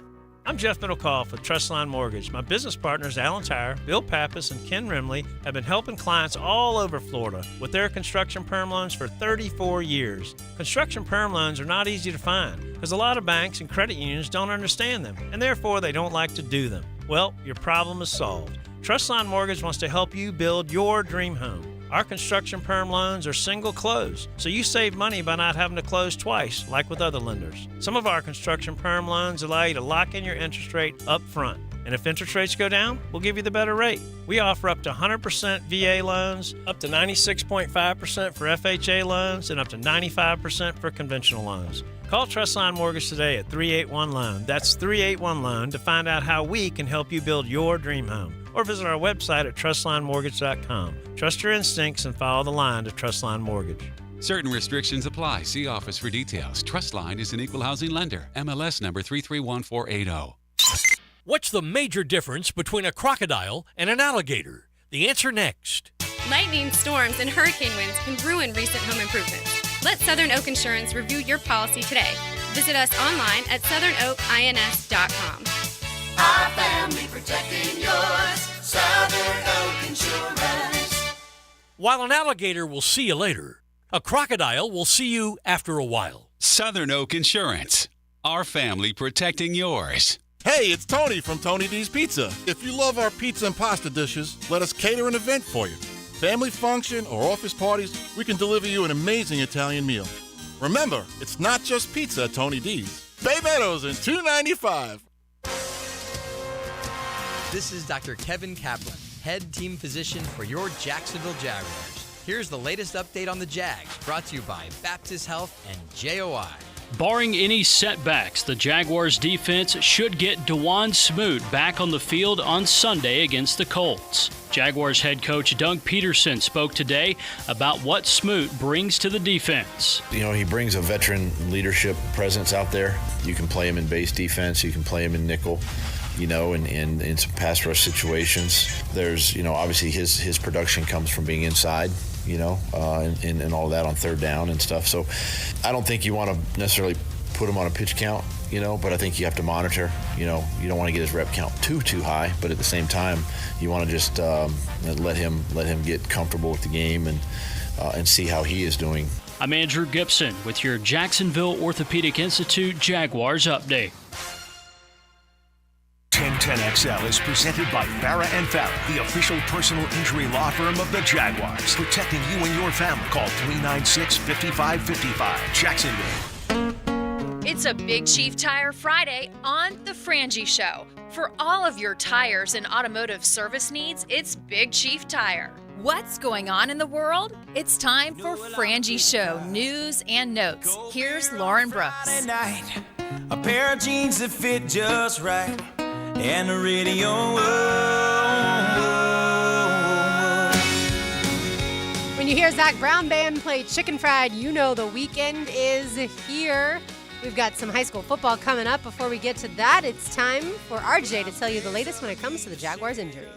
The personal injury attorneys of Farah and Farah present this injury update. Farah and Farah, Jacksonville, the official personal injury law firm of the Jacksonville Jaguars. So the Jacksonville Jaguars will be without 4 players in their matchup against Indianapolis. Zay Jones, Christian Braswell, Walker Little, and Devon Hamilton have all been noted as out for this weekend's contest. Jones and Little both dealing with knee injuries. Braswell is out with a hamstring injury, and Devon Hamilton is nursing a back injury, although the good news is he was a limited participant in practice. Devin Lloyd is listed as questionable with a thumb injury for this Sunday's game. Mo Ali Cox is questionable for the Colts this weekend as Indy continues to monitor him with the concussion. Center Ryan Kelly is also listed as questionable with an ankle/foot injury, although he didn't practice with the team today. And Braden Smith has been noted as out for Indianapolis this Sunday. That's your Farah and Farah injury report. Well done, RJ. All right, gentlemen, DeJuan Smoot will make his Jaguars debut for this season on Sunday. The outside linebacker has been sidelined, but he's finally back after certainly a long road to recovery, as that usually happens when you're dealing with the Achilles injury. All right, Frank, what are your expectations for DeJuan? I think there's 2 things. Number one, he's going to be their third edge pass rusher. I think he'll be a more effective player than Kayvon Chason. Kayvon has not been a very effective pass rusher. We all know that. So I think he'll be the third most effective edge rusher. But he's more than that. He brings an energy. DeJuan is a really well-liked guy in that locker room. He's an enthusiastic guy. He's always been that way since the day he got here. So I think he's got great energy. I think he brings great enthusiasm, and he'll be the third most important edge rusher. So I expect him to be active. I expect him to be a factor. I'm not saying he's going to go get a sack or I don't know what his numbers are going to be, but I'd be surprised if we walk out of there tomorrow or Sunday afternoon and 91 hasn't been a factor. I think he'll be a factor as well, and he's arriving at the perfect time because, frankly, I think they're playing Trayvon Walker too much. He's logging 83% of the defensive snaps right now on the season. Last year that number was 67. Now he missed some games, but still that's quite a discrepancy. So I think it's going to help having Smoot back. I think they've had to play Trayvon Walker a little bit more than maybe what they would like. Josh Allen's percentage has been at 73% of the snaps this season. Last year it was 77, so his has been a little under. So I don't think it changes too much for Josh, but they've kept Josh at a good rate. I think you're going to see DeJuan Smoot come in and get the Chason snaps. Chason's been playing about 32% of the game defensively. I'd like to see the lion's share of those snaps absolutely go to DeJuan Smoot. And this is the kind of matchup where Smoot could get into the stat sheet pretty heavily because, for him, for what we expect, because Minshew is going to dance around. He's going to buy time. And Smoot's really savvy. So you have a savvy quarterback but you also have a savvy defender in DeJuan Smoot, who I think can take advantage of how Minshew moves around. Yeah, I totally agree. And Smoot certainly familiar with Gardner Minshew, played against him in practice for a couple of years here. Hayes and Frank, do you know who the Broncos quarterback was the last time the Broncos beat the Chiefs? The last time they beat the Chiefs. The Broncos. Well, it's like 15 times in a row now, so we're going back 7 or 8 years. Yeah. Mahomes is a perfect 12-0 against the Broncos, but it does go a little bit farther than that. I don't. Tim Tebow. Peyton Manning. But Peyton Manning was the Broncos starting quarterback the last time the Broncos beat the Chiefs. How about that? That feels like forever ago that Peyton was playing football in the NFL. That's a great point. Totally agree. By the way, we talked about this a little bit with Prisco. Do you think the Chiefs are regretting giving Juwan Taylor the 4-year, $80 million deal? He's the most penalized offensive lineman. How could you not be? Yeah, he's been dreadful. Yeah, I don't know. 9 penalties. I don't know that story's over yet. I agree. I think he's a talented guy and he's a hard-working guy. But, yeah, he hadn't been very good. That much is for sure. I have a feeling that the Bills spread against, I don't know what the line was to start, against the Giants is going to go up. No Daniel Jones. Not that Daniel Jones has been playing well, nor have the Giants, but the Bills get to take on Tyrod Taylor on Sunday night. The former Bill. And a hacked-off Bills team. I wouldn't want to be playing the Bills now. Yeah, I got to think that line's got to be somewhere around 14. Yeah. I would take the Bills and give the points. I would as well. Saquon Barkley's questionable. If I was Saquon Barkley, I would absolutely pull a Deshaun Watson and be like, nah.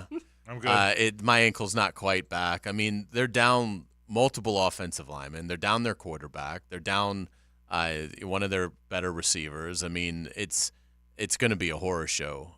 You're going to see a couple really bad games this weekend in the NFL. That's one of them. And the 49ers versus the Browns. The Browns have a good defense, but P.J. Tucker, I think, is starting, or P.J. Walker is starting for the Browns. And, I mean, that is going to be a massacre.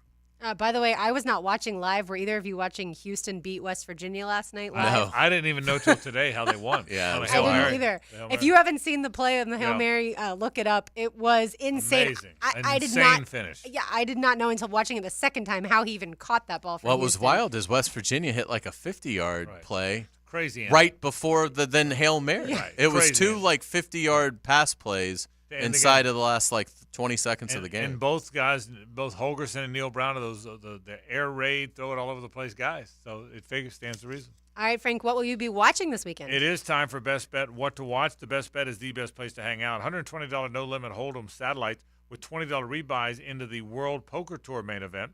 It's going on right now, so get out there. You'll be glad you did. No-limit Hold'ems all over the place. $500 high hands every 30 minutes, by the way, every Friday at Best Bet Jacksonville. Listen, there's all kind of fun games.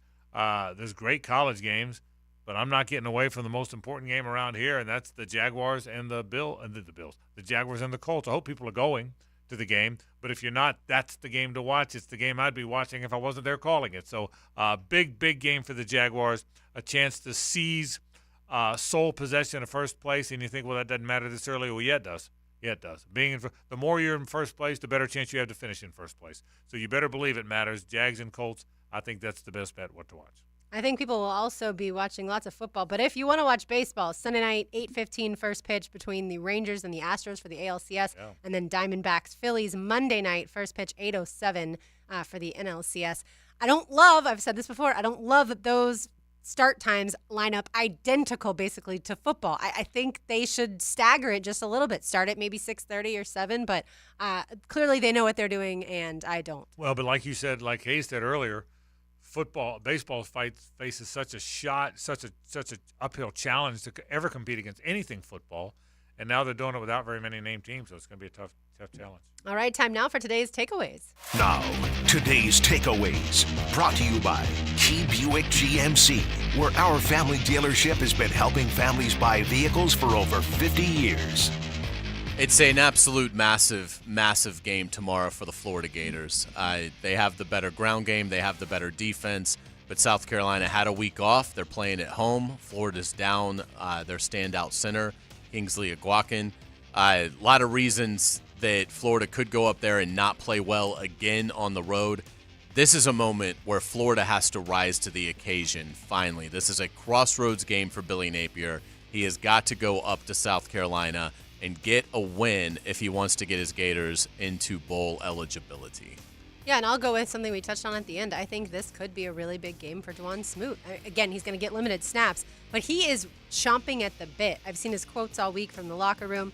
This is a guy who he's waited a long time. And again, remember, he didn't get to participate during the postseason last year with his team. He had to watch because of that Achilles injury. So I think maybe not a sack, but I certainly think he gets some pressures on Sunday against the Colts and Gardner Minshew. All right, there you go.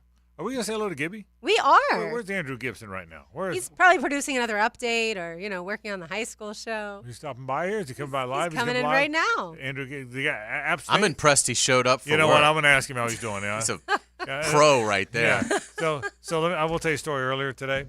Gibby's working on some production stuff for me. Gibby does a great job. And I called Gibby, and I was driving, so I didn't want to text him. So I called him just to have him do it. And I said, "Hey, Gib, how you doing?"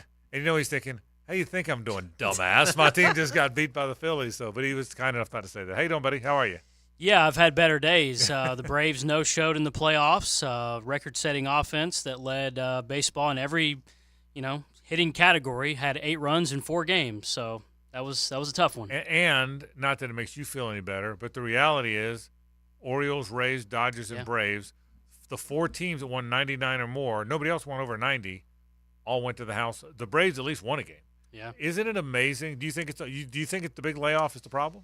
I think it's part of it, but, the Braves really had no excuse because they faced a number 3 in Ranger Suarez twice, who shut him down twice, and he was 2-4 with a 4 ERA all year and just got shut down. Yeah, the layoff had something to do with it, but, you got to beat that. I like what Gibby – I don't know if you guys saw Gibby's tweet, but Gibby's tweet was, "I'm tired of the excuses. Lay off this, lay off that. We won 104 games. It's ridiculous." I appreciate your there were no excuses from your text. No, or your not tweet at all. rather. No, they have an all-star lineup and they scored 8 runs in 4 games. A legendary. Yeah, they hit 307 homers this year. Yeah. And I think part of it too, Frank, was, and they will never admit this, but I think some of it was they were focused on the regular season success. Acuna was trying so hard to get that home run stolen base record. Good point. They celebrated that more than they did anything in the playoffs. And You're dead on. the playoffs showed up, and they're like, all right, I guess we'll see you in February. I think all 4 of those teams probably did that because they all had special season. Yeah. What's coming up tonight? What are we doing? Well, we've got a quick pregame show tonight. Bowls football is on the air at 6:30 against Wolfson. It's a road trip for Bowls, about 2 miles over there to Powers Avenue to go play Wolfson. So we've got Tony Smith checking in about 6:05. But before him, ET is at our 1010XL Game of the Week. Yulee at Baker County for a district championship tonight. ET is going to check in right at the start of the show here in a few minutes. Tony after him. Hacker's going to join me for about 20 minutes to talk about all the big high school games. Quick thought on the Gators and the Jaguars going to Sunday and Saturday as well. And then if we have time, Marty will check in for Bishop Kenny, but we've got a quick pregame going from 6 to 7. Are you telling me tonight, make sure I heard you right, that the alma maters of esteemed football alumni Hayes Carline and Hacker Nation are playing against each other? And one more. Whoa. Tony Smith. Tony went to Wolfson. Whoa. Yeah, but Hacker donned pads. Yes, he did. I'm just telling you. Wow, how about that? Pads versus pads is what that is. He got pushed out of bounds by Leon Washington. It's a good. They might have had a fight right here. It's a good thing they're not here. It might be the biggest game in Bulls history. Yeah, that's right. I don't want to oversell it. Give you great work. Thanks, buddy. Thank you, guys. And Gibby will have this for you coming up right now. Folks, that'll do it for our program. Have a great football weekend. Enjoy all the college action. Gibby will have all that high school action for you tonight. Enjoy the college action tomorrow, and go Jags. Big one for the Jags against the Colts on Sunday. We're out of here. For Hayes, for Lauren, for RJ, I'm Frank Frangie. Have a great weekend.